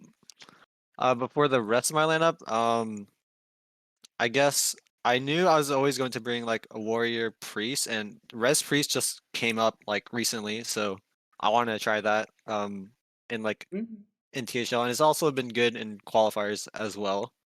And then Paladin, I just saw it as like a pretty good tempo deck. It's also okay against OTK Demon Hunter, which I Sure. think everybody is like planning around. Like they're trying to play around OTK Demon Hunter, whether it's like I think they expect it the most, I think. Yes. It's a fairly targetable deck, I would say, right now. Yeah, it's in a weird spot right now. It used to be the best deck, but now people aren't so sure, I think. Yeah, I've been arguing today the whole show that I think it's not as good as people usually think it is. It's a broken interaction, but I don't think the deck is as broken as it seems. I think it probably was good at the time, but then now like Mm-hmm. the meta's different. It's probably slightly worse. Mm-hmm. Yeah. So tell me a bit about that Res Priest. Have you been playing it a lot? How I know I've been seeing it quite a bit in qualifiers. How is that deck? That's not a very common ladder deck. Oh, I've been laddering it for a bit actually. I've been switching around like all priests basically, and it's been doing quite fine. Like even like in some bad matchups, like say Secret Rogue, like it does fine against that as well.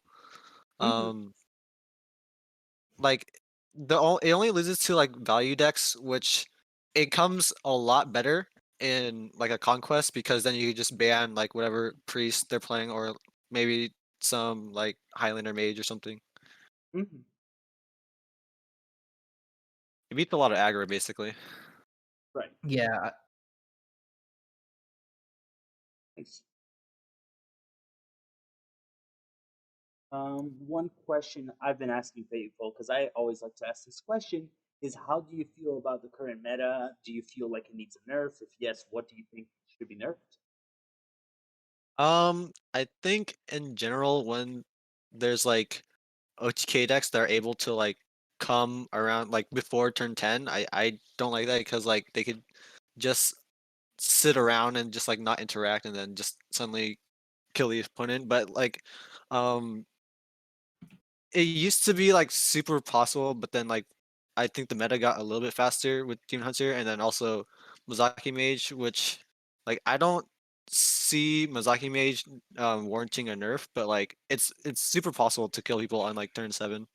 Yes. So yeah, so I think just like OGK decks in general should like it's fair to have them, but just like maybe have the average kill turn like turn 10 or something where like they need a full Mhm. combo like ETC warrior or something. Right. yeah. Yeah, that makes a lot of sense. Is there anyone you want to shout out today? Um I mean, I guess my team like we've been like all doing like qualifiers together and then like talking about lineups. So I think it like helped a lot with my lineup as well and then it turned out I Mhm. like was highly favored into this. And yeah. Nice. That's awesome. I believe that is it for our stream today, though. Do you have any more questions for Molsar, Fish? I do not. But well played. It's always great to watch you play on stream. Yes. And same to McBanterFace. Getting to watch him play was awesome as well. Yeah. I want to thank everyone who played on stream today. We had a lot of matches. This was quite the stream. I want to thank MrPython, AgentPWE, Nejiboston, ezbake, McBanterFace, and Molstar for playing on stream today. Yes. I had so much fun watching these, and I think I learned a lot. I also want to take the time to thank Doctorfeesh and Rebob for joining me today. I hope you had as much fun as I did. Oh, I did. This was Yep. just. Go ahead. No, it's good. You're good. Okay. Yeah. That being said, Schoolstone is done for today. There are some matches tonight, so a little bit of an ad for Saku. There are no matches. Oh, there are tonight. no matches because there's Super Bowl. Yeah. So for those Americans of you who care about Super Bowl, there's Super Bowl. For those of us who don't, you can do something else. There are Sure, good shows on we- Netflix. You can if your team is close to playoffs, you can refresh the page all evening to see if you got results or not. Yes, that sounds Like me, where I'm gonna be hoping all day to get 1 point to get into playoffs. nice. Yeah. Well, I look forward to see you either celebrate on the Discord or complain. But Eh. that is it for us. If you would like to be here next week for your match, we are happy to take matches of all skill levels. You can just DM me, DM Feesh, DM Yep. Saku, Donde. We're always looking for matches in all time slots. Always. Especially Thursday, Friday, Saturday, or Sunday, Thursday, Friday, Saturday, and Sunday at night, and Saturday and Sunday in the afternoon as well, like today. And that being said, we'll see you next week. Later. See ya.